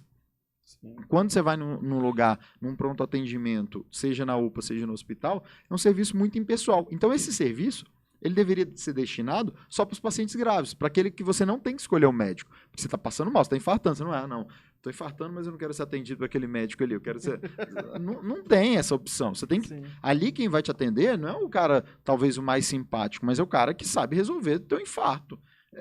Ele tem que ter treinamento, ele tem que ter tempo, inclusive, para ser treinado. Como hoje a demanda é tão grande de atendimento externo, ele não consegue receber treinamento. Porque se eu falar que eu vou fazer um treinamento para ele, vai ter que ser na carga horária dele, ele vai deixar de atender. E eu não tenho hora sobrando para botar ele no treinamento. Para dar uma qualificação melhor. E o atendimento de urgência, ele depende de treinamento. Ele depende de treinamento sistemático. Eu vou ter que entubar um paciente, eu não posso errar a intubação. Eu paralisei a respiração dele, eu tenho que estar entubando bem. Então, eu tenho que estar isso aqui quase no reflexo. Eu coloquei e não posso errar. Uma pessoa da UTI é treinada, ela faz isso de forma frequente. O cara da emergência, ele tem que estar recebendo treinamento. E hoje não recebe. Por quê? Porque não dá tempo, ele não tem sobra para você treinar. Essa é a realidade atual. Você coloca tudo na emergência, que é um serviço ruim, que é pouco resolutivo, não tem uma atenção primária que resolve, e a emergência fica esse sistema aí que ninguém gosta, caótico. Que é caótico, que para o jornalista é ótimo, porque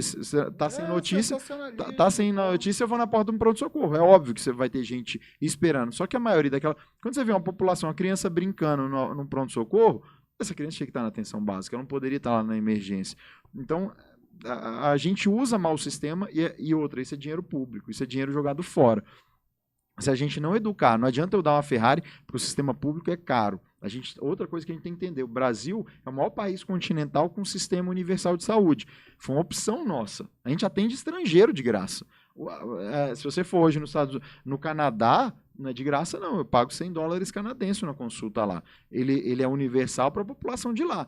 Você vai em outros lugares, você vai ter que pagar, você vai ter que tirar do próprio bolso. O nosso é universal até para o estrangeiro. Se ele vier aqui, ele pega o SAMU, ele é atendido, faz cirurgia, tudo de graça. Aqui ele não paga absolutamente nada. A gente optou por isso. Se a gente optou por isso, a gente tem que dar treinamento. Não adianta você pegar uma Ferrari e não dar treinamento para você dirigir uma Ferrari. Ou não, pega a Ferrari, vou dirigir na estrada de terra.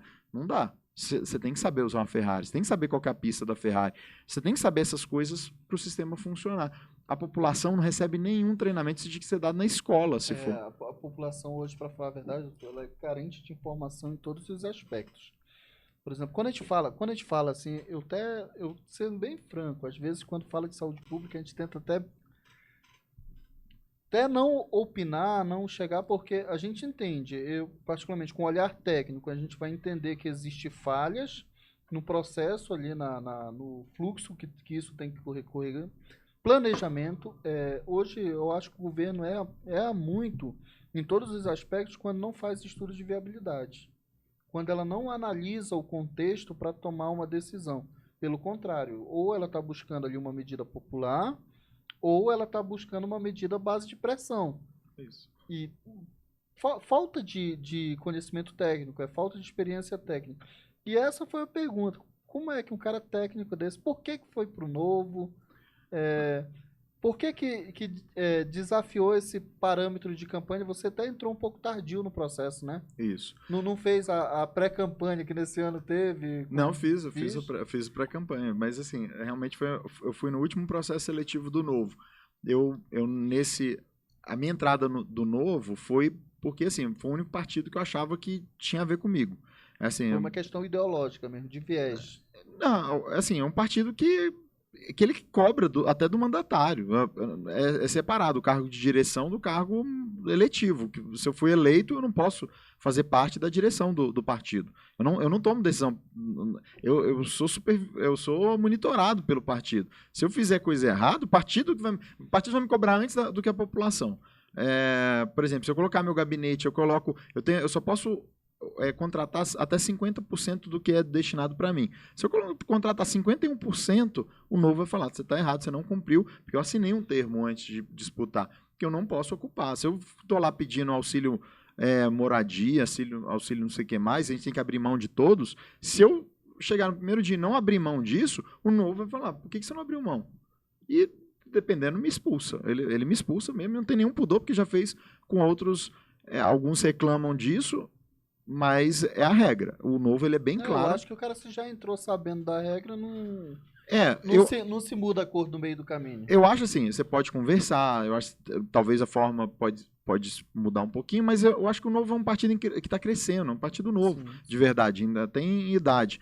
Então ele vai ter um amadurecimento, mas os princípios dele são muito corretos.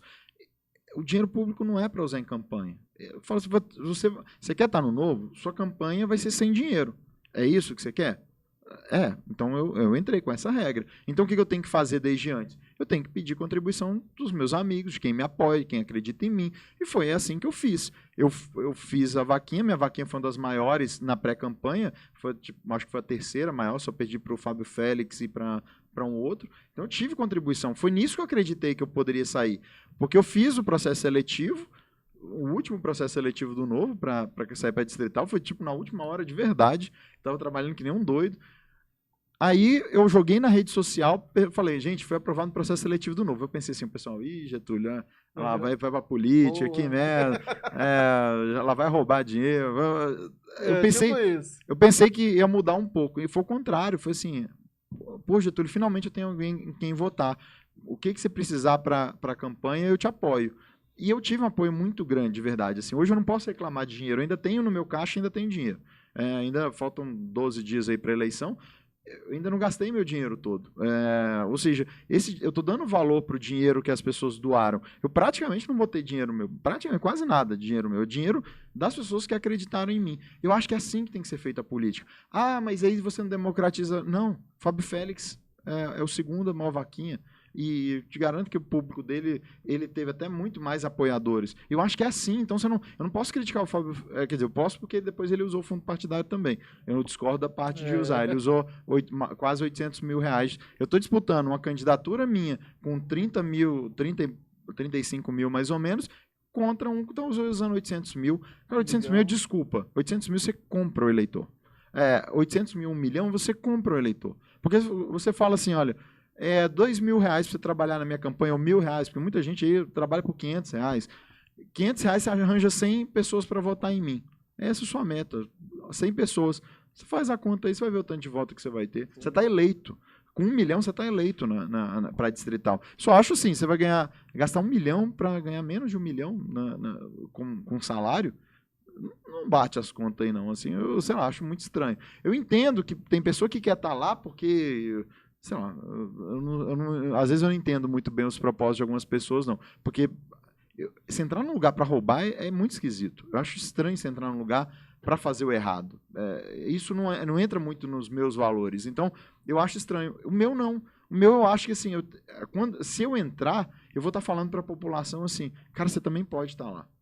Outras pessoas podem estar lá. E, na verdade, a população ela tem que ver... Eu vou escolher alguém que vai pegar meu dinheiro para ficar desviando, ou alguém que não vai pegar meu dinheiro, ele devolveu o dinheiro, o Novo devolveu o fundo partidário. E quase 90 milhões. Quase 87 milhões, ele devolveu. Se quisesse roubar, estava aí para roubar fácil. Porque é fácil roubar. Porque quando eu tive experiência com a gráfica, eu falo com a gráfica. Ah, você quer que eu coloque quanto na nota? Calma aí, como assim colocar quanto na nota? Sério? Eu não entendo isso. Assim... Brasilzão. Então, assim, eu fechei com a quarta gráfica. Eu fui fechar com a quarta gráfica. E uma das gráficas eu fiquei até decepcionado. Porque isso falou tudo certinho. Olha, a regra é essa. Você tem que colocar tantos R$1.000. Tem que... faz isso aqui que dá retorno. Ele me deu um monte de dica boa. Só que eu fui fechar adesivo. R$2. Eu já tinha fechado com ele. Só que o meu dinheiro foi todo da vaquinha. E a vaquinha só ia pagar depois do dia 16 de agosto. Eu falei, dia 16 de agosto eu te pago, que é o dia que eu vou receber da vaquinha. Quando deu dia 16 de agosto, que ia poder começar a campanha, ele não tinha colocado nenhum material para rodar. Que eu tinha acordado com ele. Aí eu comecei a campanha sem material nenhum, sem um adesivo, sem nada. Eu tava usando um negócio sem número. Aí eu falei, eu vou trocar. Aí eu tive que pedir para uma outra colega do partido, demorou quase uma semana para começar a ter material. E aí eu fui ver o adesivo que eu fiz para entregar, 82 centavos. Quase um terço do valor do cara. Ou seja, sabe aquela pessoa que olha para você, lá ele tá com dinheiro, tem o dinheiro da vaquinha, vou pegar o dinheiro do cara. Assim, nem sei se foi exatamente dessa forma, mas, pô, se pagar mais que o dobro do valor, ele ficou falando assim, olha, se você deixar para a última hora, vai ficar muito mais caro. Hoje, se eu quiser fazer adesivo, é mais barato ainda, porque não tá tendo nem dinheiro para fazer mais campanha. Então, se eu quisesse fazer adesivo agora, era super barato. E essa característica, doutor? Você entrou, primeira vez que está disputando? Isso. Trabalhou indiretamente na assessoria de outros candidatos, de outros políticos aqui do DF? Eu fiz o plano de governo do Alexandre Guerra na área de saúde do governo de 2018. Você vê o plano de mandato dele, fui eu que fiz a parte de saúde. Só que eu ia até sair. Só que aí o que acontece é que tinha uma colega pediatra que trabalhava comigo no HMIB que saiu. O público dela era exatamente o meu, uma pessoa super querida, super honesta, seria uma ótima se ela fosse... E ela ia sair pelo Novo. No último dia de troca de partido, ela trocou de partido, saiu do Novo. Aí eu não podia, ficava até difícil de apoiar, porque como eu era filiado do Novo, eu não poderia apoiar alguém de outro partido. Estava fazendo o programa de governo do Alexandre Guerra, foi um negócio completamente... Se ela tivesse ficado no Novo, muito provavelmente eu acho que ela teria sido eleita. E era uma pessoa sensacional, uma pessoa ótima. Acabou que não foi eleita porque houve essa mudança aí. E aí eu falei, dessa vez quando houve uma situação que eu praticamente fiquei sem candidato no início do ano, eu falei, vou participar desse processo seletivo. Participei do processo seletivo, deu certo, eu falei, agora eu vou. E eu disse, está sendo uma campanha ótima. Eu tô gostando, assim, E como é que está sendo essa experiência? Rua, olho no olho, falar com as pessoas. Assim, esse eu acho mais fácil. Aliás, isso é que eu ganho meu voto. Assim, a minha campanha não é aquele povo que... Eu cheguei um dia, fui fazer campanha... Não tem bandeirinha lá na rodoviária? Não tem bandeirinha na rodoviária. A minha campanha é muito enxuta, muito enxuta. E foi muito engraçado. Teve um dia que eu fui no polo de modas para pegar essa camiseta ali, que até o meu assessor está usando ali. Eu fui pegar a camiseta lá. E eu peguei as camisetas e fui, eu sozinho, com meu panfletinho, entregando lá no polo de modas do Guará. Aí eu entreguei para um cara. Aí eu falei, olha aqui, sou pediatra, essas aqui são minhas pautas e tal. Aí ele olhou assim, cara, você acabou de ganhar meu voto. Aí eu trabalho com política e eu achava que esse negócio do Novo, de não usar fundo partidário, era só discursinho. E eu tô vendo o que você está fazendo, você está indo num a um. E todo lugar que eu vejo, eu participei de outros podcasts, vinha uma tropa assim, de gente filmando e não sei o quê, cheio de papagaio de pirata, assim, cheio de gente. O meu não, o meu é uma pessoa ou outra que tá. Então, a pessoa fala comigo que eu sou candidato. E nesse 1 a 1 eu ganho bem. Óbvio que é mais difícil de escalar. Eu não tenho nenhum candidato a governo, não tenho nenhum candidato a Senado, eu não faço essas duplinhas assim que o pessoal chama na política, então você não fica me vendo com outro candidato, mas eu estou indo muito no 1 a 1 e nas pessoas que eu conheço. Eu adotei uma estratégia de conseguir um quantitativo X de pessoas que me apoiariam mais forte, e eu pedi agora para que essas pessoas que me apoiaram mais forte buscassem pelo menos 100 apoiadores, mais 100 votos. Se eu conseguir isso, eu sou eleito. Assim, se isso efetivamente for feito. Mas eu dependo de outras pessoas. Eu só vou escalar se mais pessoas participarem do processo. O que eu falo é que hoje você vê as pessoas meio com medo de participar da eleição, não querendo se expor muito. Mas tá chegando a hora, são 12 dias. Eu espero que agora a pessoa meio que dê um estalo e fala que se eu não participar, vão ser os mesmos lá na Câmara Legislativa. E essa eleição ela veio com uma característica muito específica, né, Tô? Que ela veio para não aceitar gente nova. Primeiro porque fazer campanha em 45 dias... É pesado. 45 dias, sem fundo eleitoral. Olho no olho, ainda tem uma semana de material gráfico sem atrasado. Material. É pesado. Olha, assim... É muito mais difícil, mas isso também, eu acho assim, a gente também, já que a gente não vai usar o fundo eleitoral, a gente também precisa entender um planejamento um pouquinho anterior. Por exemplo, isso que eu fiz de entrar muito em cima da hora também é um problema. Eu acho que uma eleição para distrital, ela tem que ser mais planejada também. Então, assim, por exemplo, eu já deveria chegar na eleição com as pessoas sabendo que eu seria candidato, eu já ter me planejado. Então, como foi de última hora, obviamente é mais difícil. Mas, ao mesmo tempo, eu estou vendo que hoje mudou um pouco a forma. Se você for ver a rua, ela está muito vazia. Tá.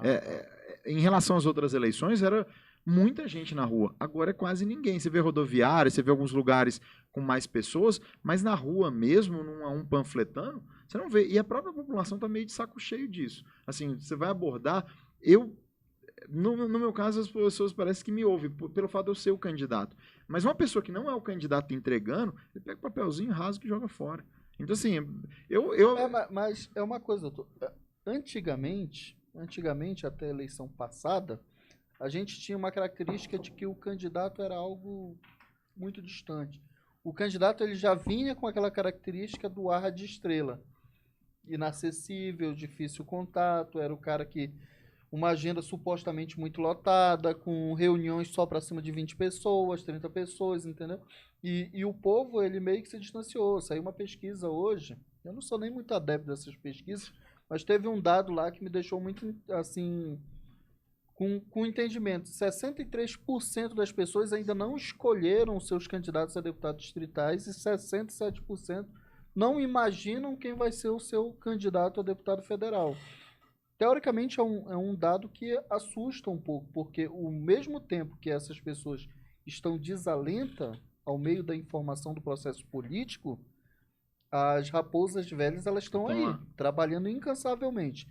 E essa obstenção de voto, ela prejudica muito no cenário. É muito mais difícil, porque, por exemplo, chega um ibanês, faz um comício para 20 mil pessoas, pronto, você tem, o deputado que tiver ali tem...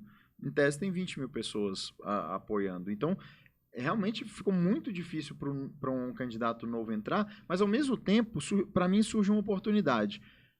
Pô, 60% não escolheram o candidato. Por que esses 60% não pegam e escolhem, dão uma olhada nas nominatas, principalmente alguns partidos que têm uma característica de ser um pouquinho mais eficiente, de querer entregar mais para o cidadão?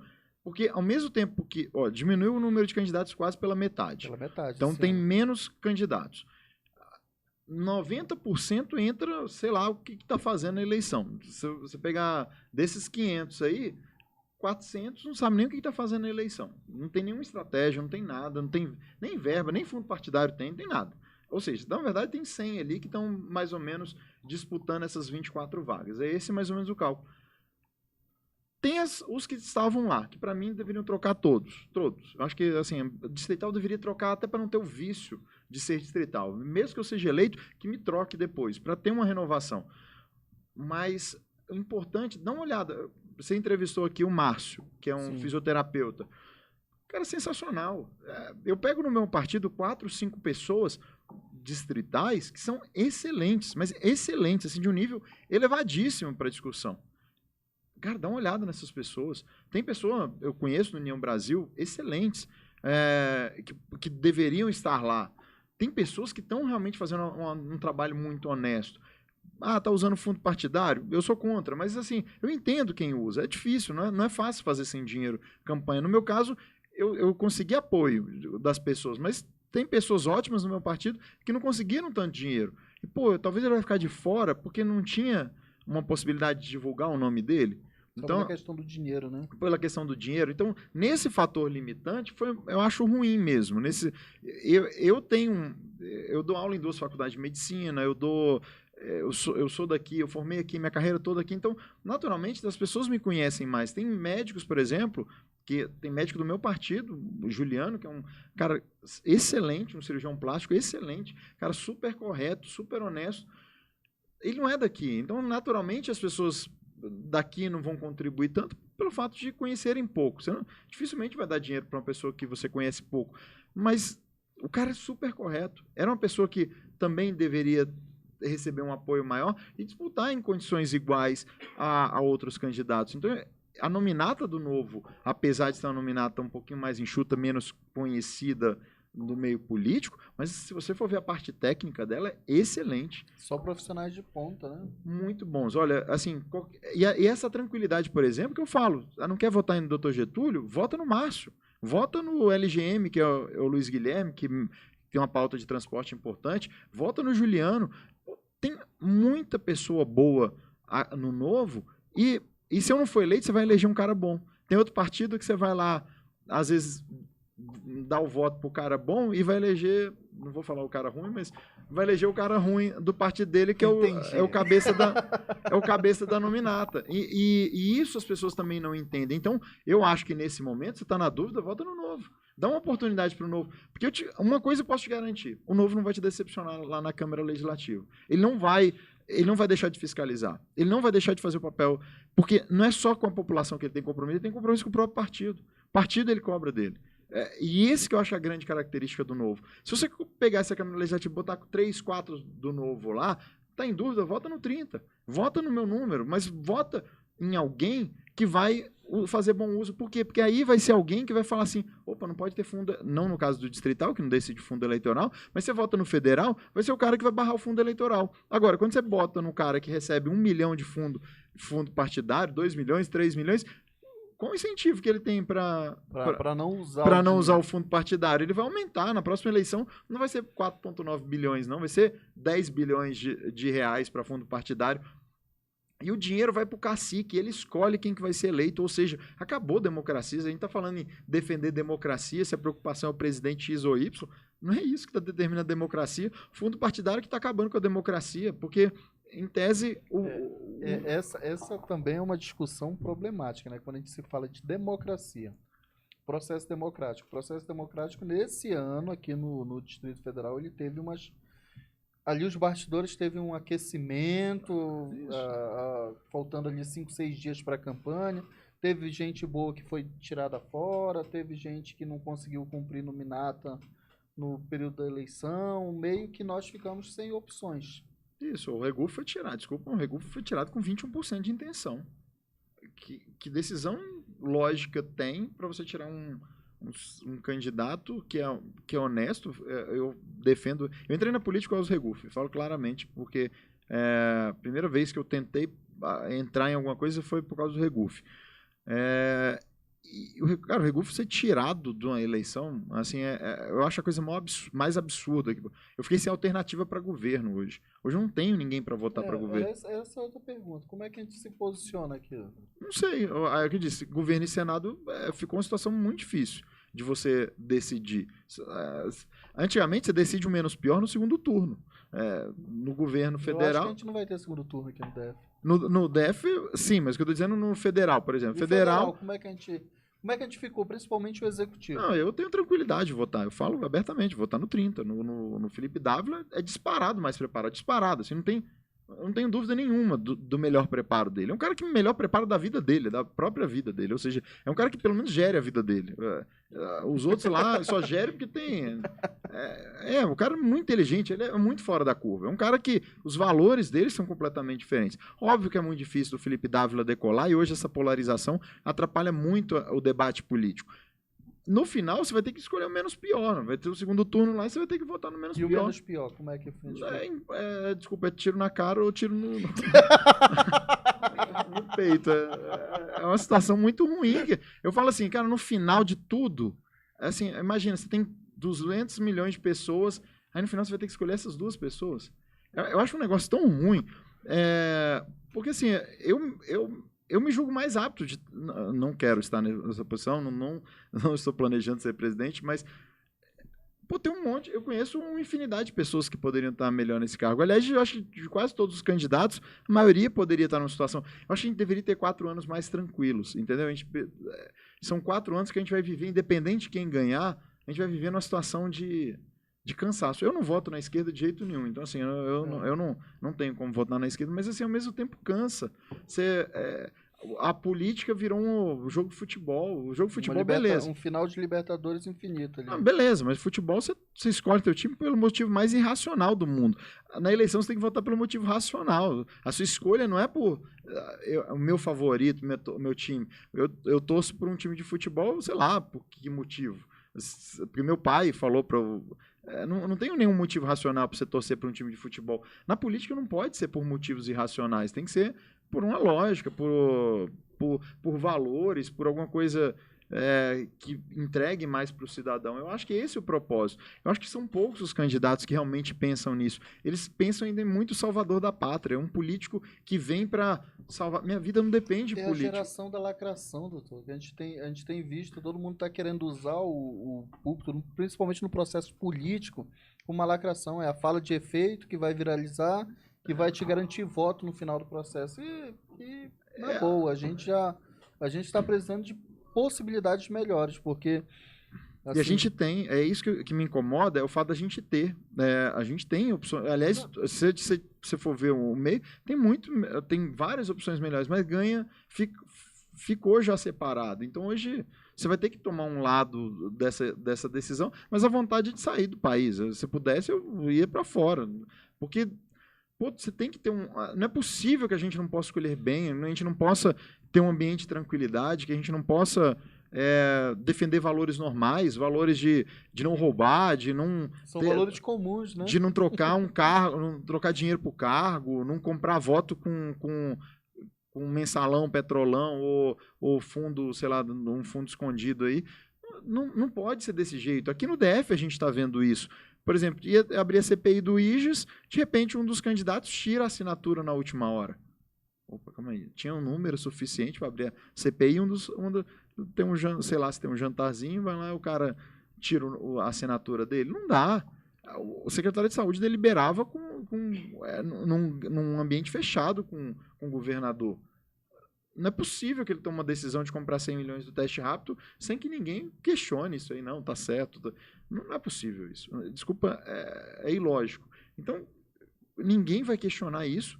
O fiscalizador se vende para não aprovar isso, porque vai dar dor de cabeça, sei lá. Você não é para defender governo, você é para defender a população. Legislativo é representante da população, não é representante do governo. Não faz nem sentido. Eu sou da base do governo. Você não tem base do governo nenhuma. A única base que você tem é seu eleitor. É essa base que você tem que defender. Não existe base de governo em legislativo. Isso é coisa criada, sei lá, no Brasil, porque agora parece que fora também está mais ou menos desse jeito. Virou discurso, né? Não, você tem que montar uma base. Não, porque isso não é mais democracia. O legislativo ele tem que ser independente do executivo para que, se o projeto é ruim, você tem que barrar. E cada um é representando uma coisa. E no debate você vai achar um meio termo do que funciona bem.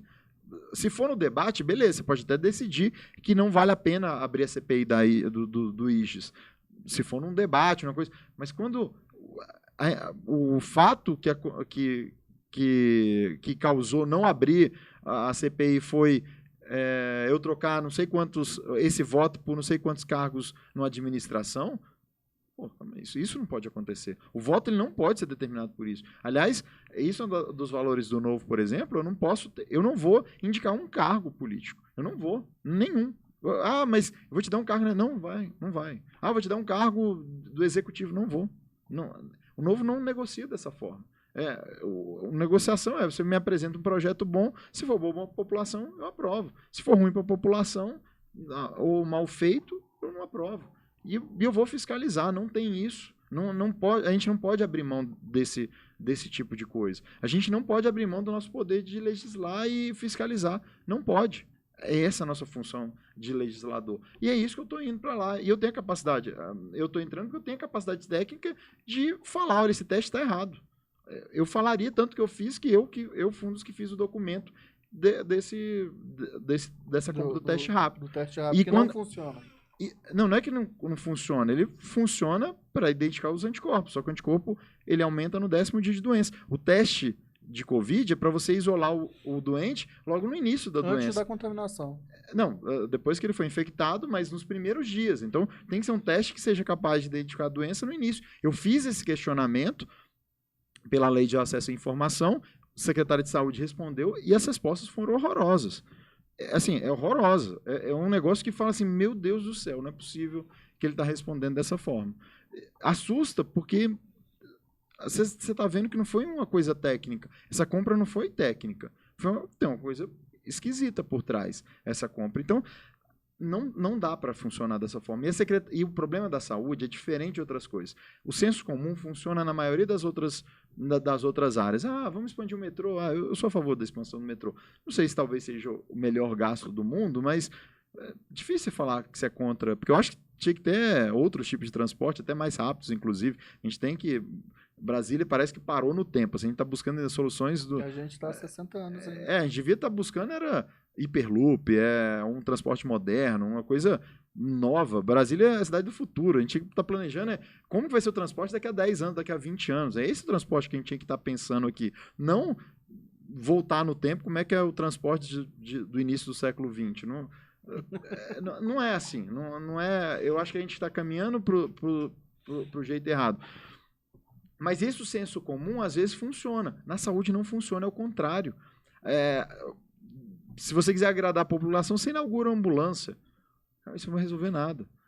Vou contratar 10 especialistas. Não vai resolver o problema. Você vai resolver o problema na hora que você entender que, primeiro, precisa de planejamento, que é um sistema caro, que você vai ter que... Por ser caro, você vai ter que trabalhar de uma forma super eficiente se você quer entregar para a população a saúde.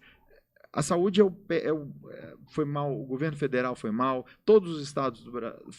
Por quê? Porque não tem gente com formação, não tem formação técnica. A pessoa entra no cargo porque ela é amiga do outro. E nesse governo agora, tanto de secretário de saúde que foi trocado. E assim, é tudo...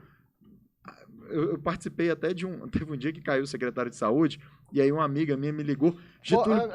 Qual deles? Não vou citar esse, eu não vou citar em específico, porque teve foi um dia, acho que foi na época que deu a prisão lá.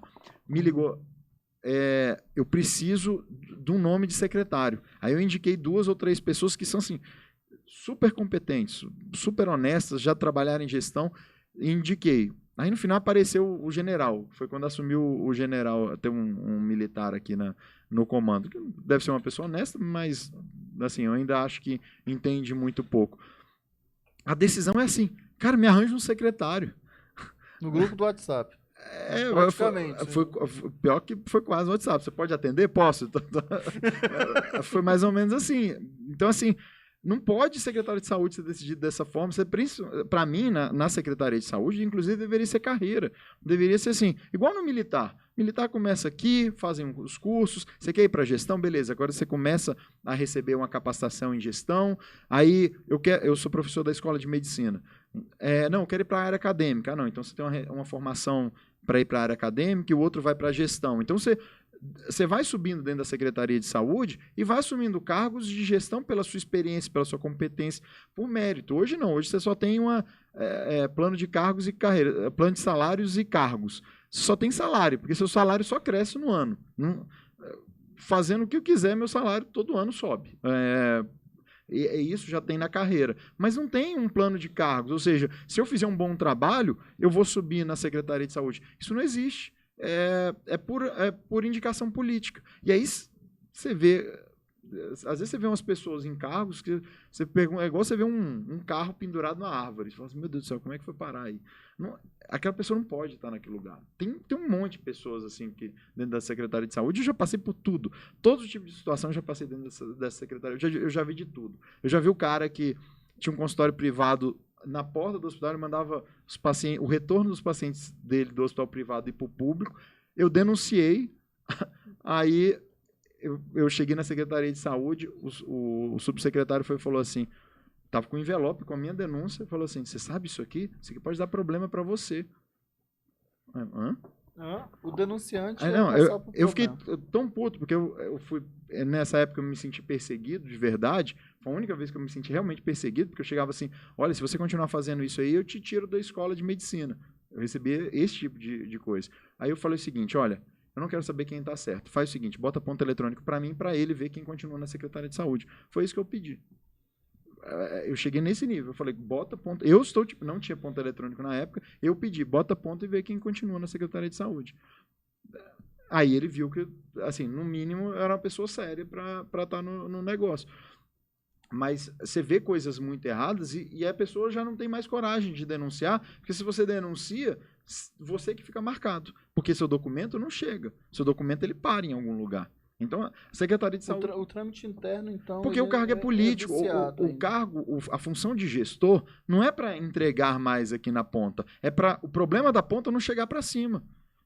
É isso. Esse literalmente uma blindagem. É uma blindagem. O cargo... Por quê? Primeiro, ele não tem cargo nenhum, ele não tem poder nenhum de administrador. Por quê? Porque ele não tem nem recurso, ele não tem dinheiro, ele não contrata médico, o diretor do hospital não contrata médico. A função dele é abafar problema. Essa é a função dele. Controlar a mídia, problema com o governo.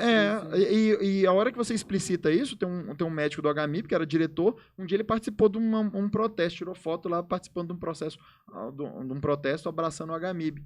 Ele foi exonerado um cara super correto, super honesto. Foi exonerado. Um dos melhores diretores. É assim que funciona a Secretaria de Saúde. O diretor é um cargo simplesmente o que eu disse, ele não administra nada, ele não tem um poder, não tem formação, inclusive, de gestão, nenhuma formação. Eu tenho mais formação do que os atuais gestores, não quero cargo de gestor, não estou buscando isso. Você não tem poder de decisão, para que serve um cargo desse? Mas é isso que afasta, inclusive, a maioria das pessoas para cargo de gestão.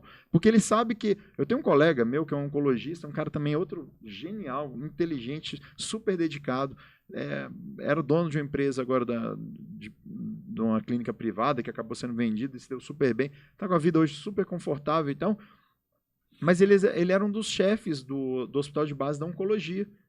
O cara se desdobrava para fazer o negócio funcionar. Sabe o que ele recebia? Era não sei o que do Ministério Público, ele só denúncia que teve uma compra lá, que ele não tem nada a ver com o processo, um cara não tem nada de desonesto, um cara super estudioso, super competente, só recebendo dor de cabeça. Pra que um cara desse vai se meter numa coisa dessa? Saiu, pediu, beleza, fica aí com oncologia. A oncologia ainda funcionava, hoje não funciona mais.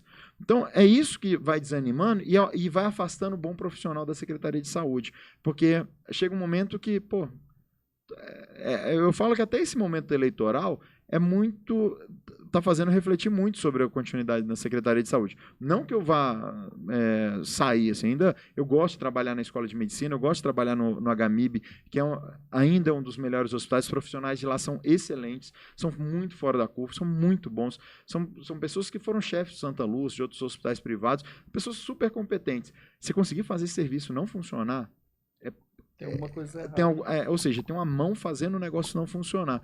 Então eu gosto desse serviço, mas ao mesmo tempo você fala assim, cara, se eu não for eleito, e ninguém bom foi eleito na saúde, eu vou ficar mais 4 anos aguentando essas coisas que são decididas?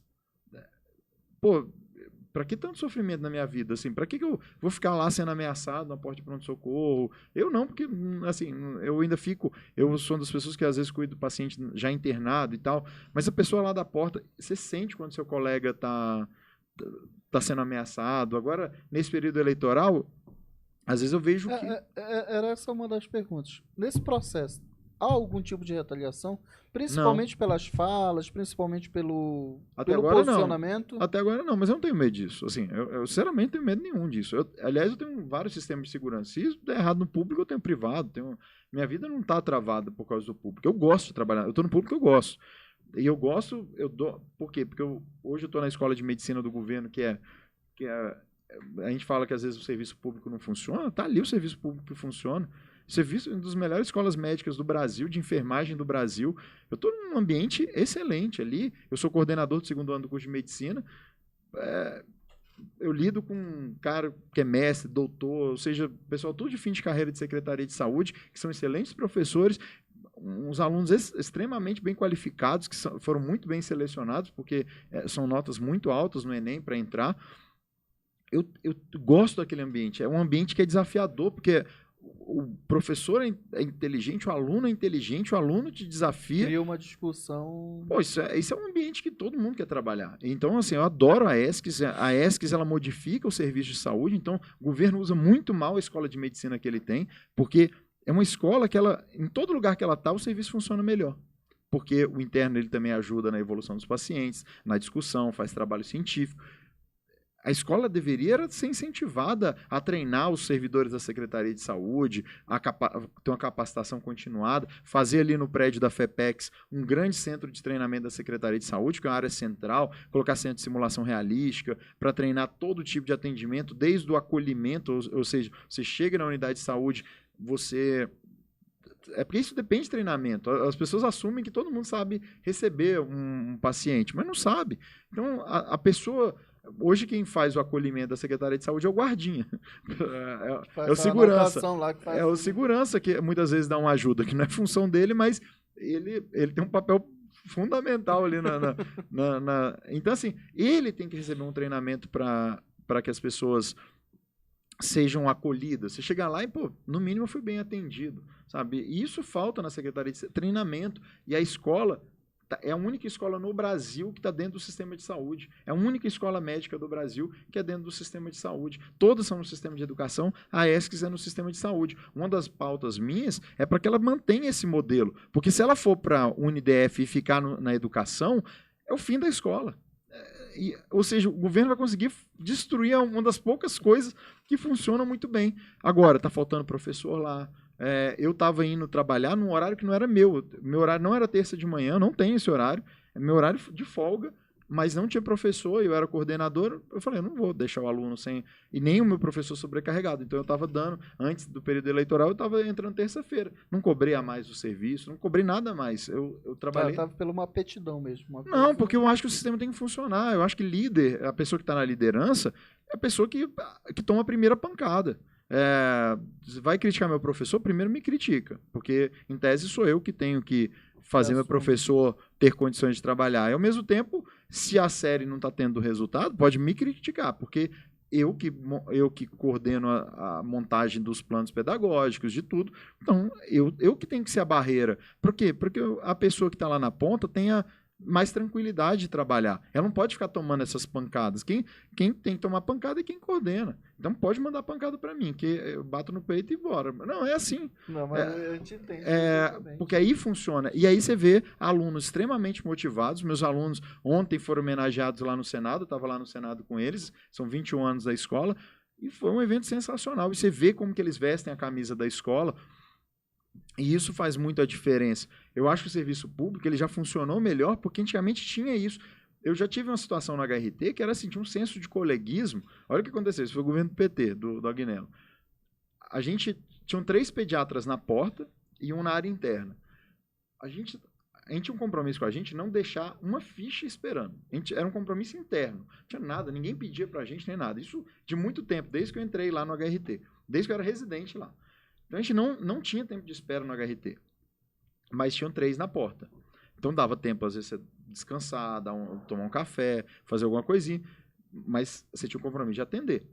Aí, sabe o que o governo do PT fez? Tirou um dos pediatras, porque a produtividade estava baixa. Foi isso que ele alegou, que a produtividade estava baixa. Então, olha aqui, esse aqui atendia 16, esse aqui atendia 16, esse aqui atendia 16. Aí eu tirei esses 16. Agora esses 2 tem que atender mais 8 cada. Não consegue. Aí de manhã acumula esses 8, à tarde acumula, à noite está o caos.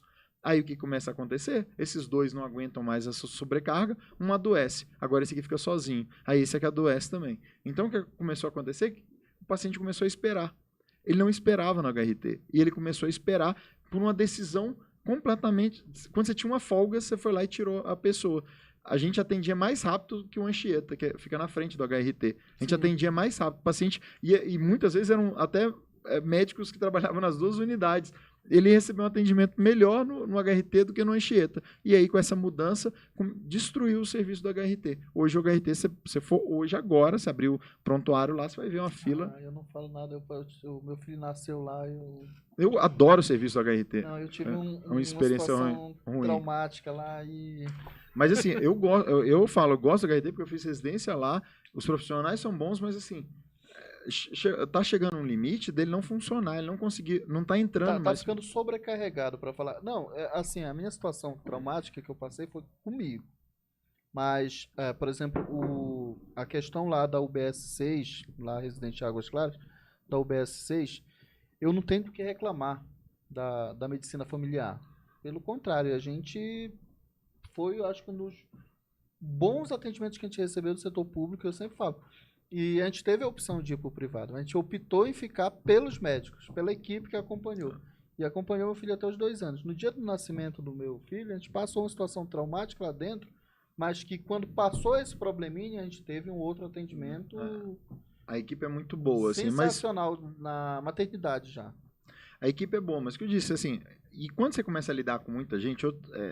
uma consulta médica não é uma consulta de banco. É uma consulta que é um processo de decisão a cada consulta. Então, ela tem como se fosse uma fadiga de decisão.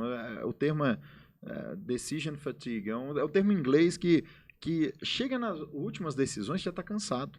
Então, quando você coloca o médico para dar 18 horas, 12 horas que seja, no final ele está cansado. Ele, assim, qualquer pessoa que faz o mesmo processo, ele tem que estar, na verdade, tem que estar descansado para atender a emergência. E como ele fica nesse processo que a atenção primária hoje não está recebendo, ele muitas vezes até no final do plantão ele já está mais cansado, ele erra mais, ele começa a agilizar a consulta. Então, isso é o normal de quando você faz esse tipo de atendimento. Então, você não pode esgotar seu recurso humano, porque já é um ambiente estressante. Emergência, eu trabalho na emergência desde que eu entrei na Secretaria de Saúde em 2006. É extremamente desgastante, é muito cansativo. Você acaba o plantão, você está esgotado. Você chega em casa, a única coisa que você quer é tipo, dormir e acordar sei lá quando, porque é muito cansativo e desregula a sua noite, porque você passa se interrompe a noite inteira atendendo. Quando tem paciente grave, às vezes você fica a noite inteira com paciente grave.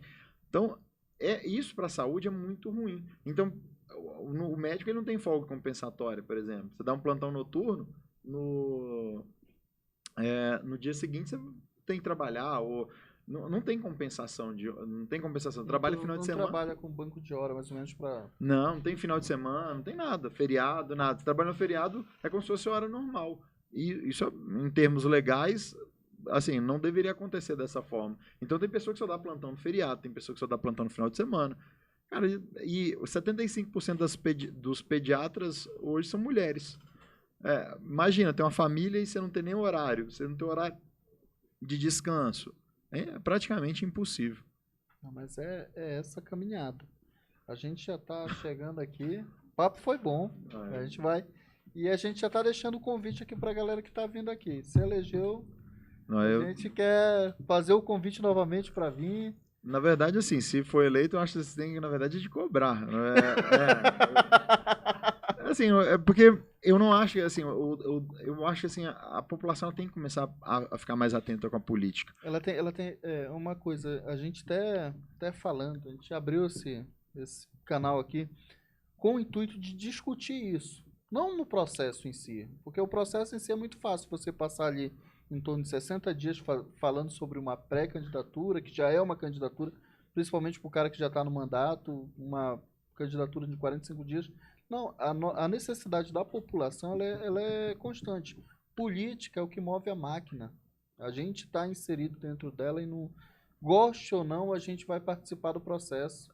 A política, na verdade, assim, a política é o que toma todas as decisões. A gente está saindo do local que toma as decisões. A gente está abrindo mão de participar do processo decisório. Isso é tudo que a população não deve fazer. Mas o político faz isso de forma intencional. Ele faz para que você desacredite na política, para que você não participe, você nem fiscalize. Era para a gente estar lá quando um secretário de saúde é preso, em qualquer lugar do mundo cai todo mundo. Não cai só o secretário, cai todo mundo. E a gente está atônito. A sensação é assim, que a gente está anérgico, a gente não reage à situação. A gente fica... Nossa, o secretário foi preso. Foi preso, normal, né? Normal, saiu no jornal. Não, só vamos trocar só. Não, gente, o secretário de saúde foi preso, gente.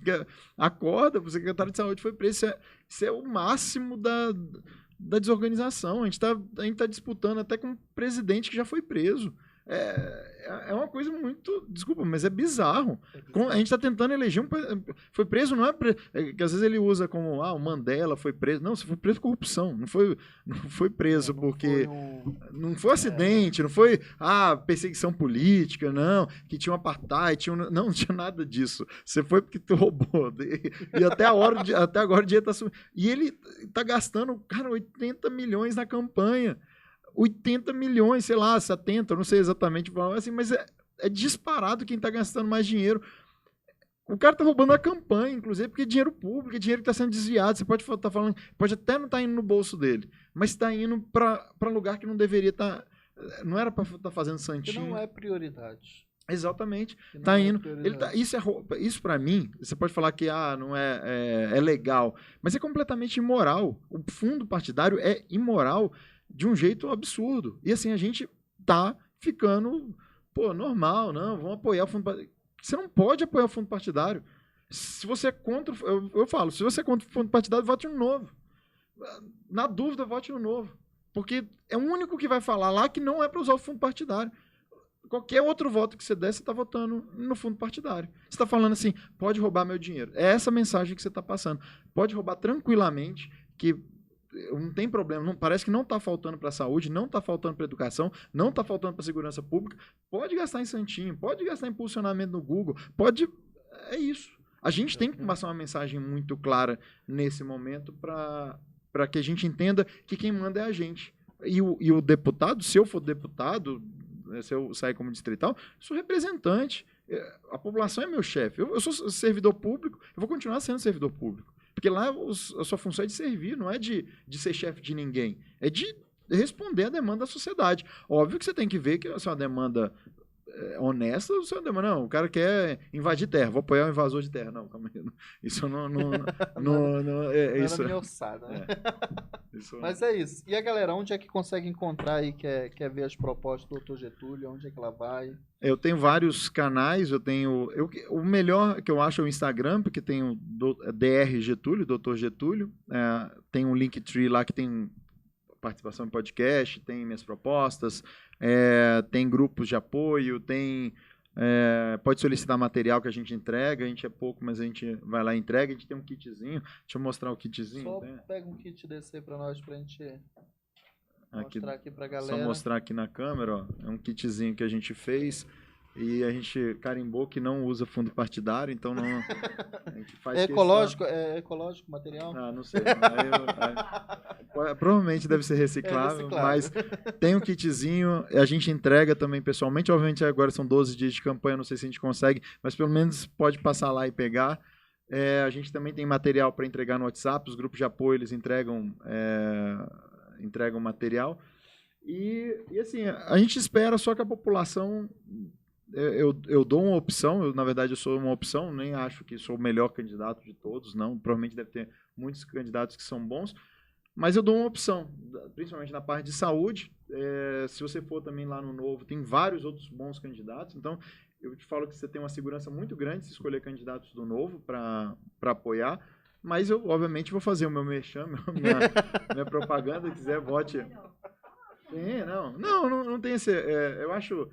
seria mentir igual político, então eu não tenho essa pretensão, não. Eu só acho que sou uma opção boa para a população. Meu número é 30001, então fica aí, ó, meu númerozinho para não esquecer. Não, tem que deixar mesmo, tem que espalhar para a galera. Mas muito obrigado, Denis. Eu quero agradecer demais a presença, a oportunidade de a gente bater esse papo, entender como é que funciona um pouco da dinâmica da Secretaria de Saúde aqui do Distrito Federal.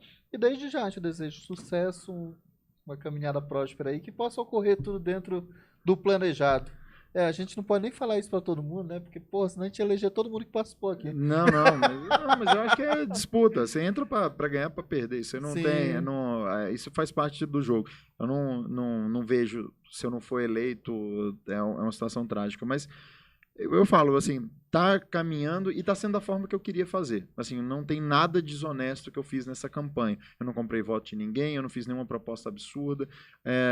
Então, assim, eu vou sair da... A coisa que eu fiquei mais feliz é que eu vou sair sem dívida, primeiro, porque eu gastei só o dinheiro que eu tinha, eu acho que isso a gestão também deveria fazer, só gastei o dinheiro que eu tinha.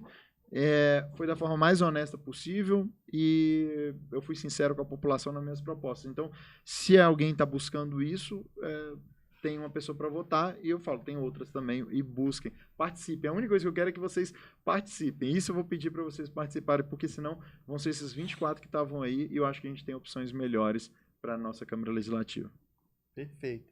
E a galera que acompanha a gente aqui, pedir para vocês, se assistiram até o final, se inscrever no nosso canal, acompanhar a gente lá no Instagram, @ lá do DPDC. A gente fala um pouco de política, a gente é chato, né? Tem que falar de política. E dá uma seguida lá também no @ Dr. Getúlio. Dr. Getúlio. Tudo junto, sem pontinho. É só DR Getúlio. DR Getúlio, tá? E ficar por dentro aí de tudo que acontece dentro desse cenário político aqui no Distrito Federal, principalmente agora, né? Que o prazo já está curto. Valeu, um abraço. Tchau.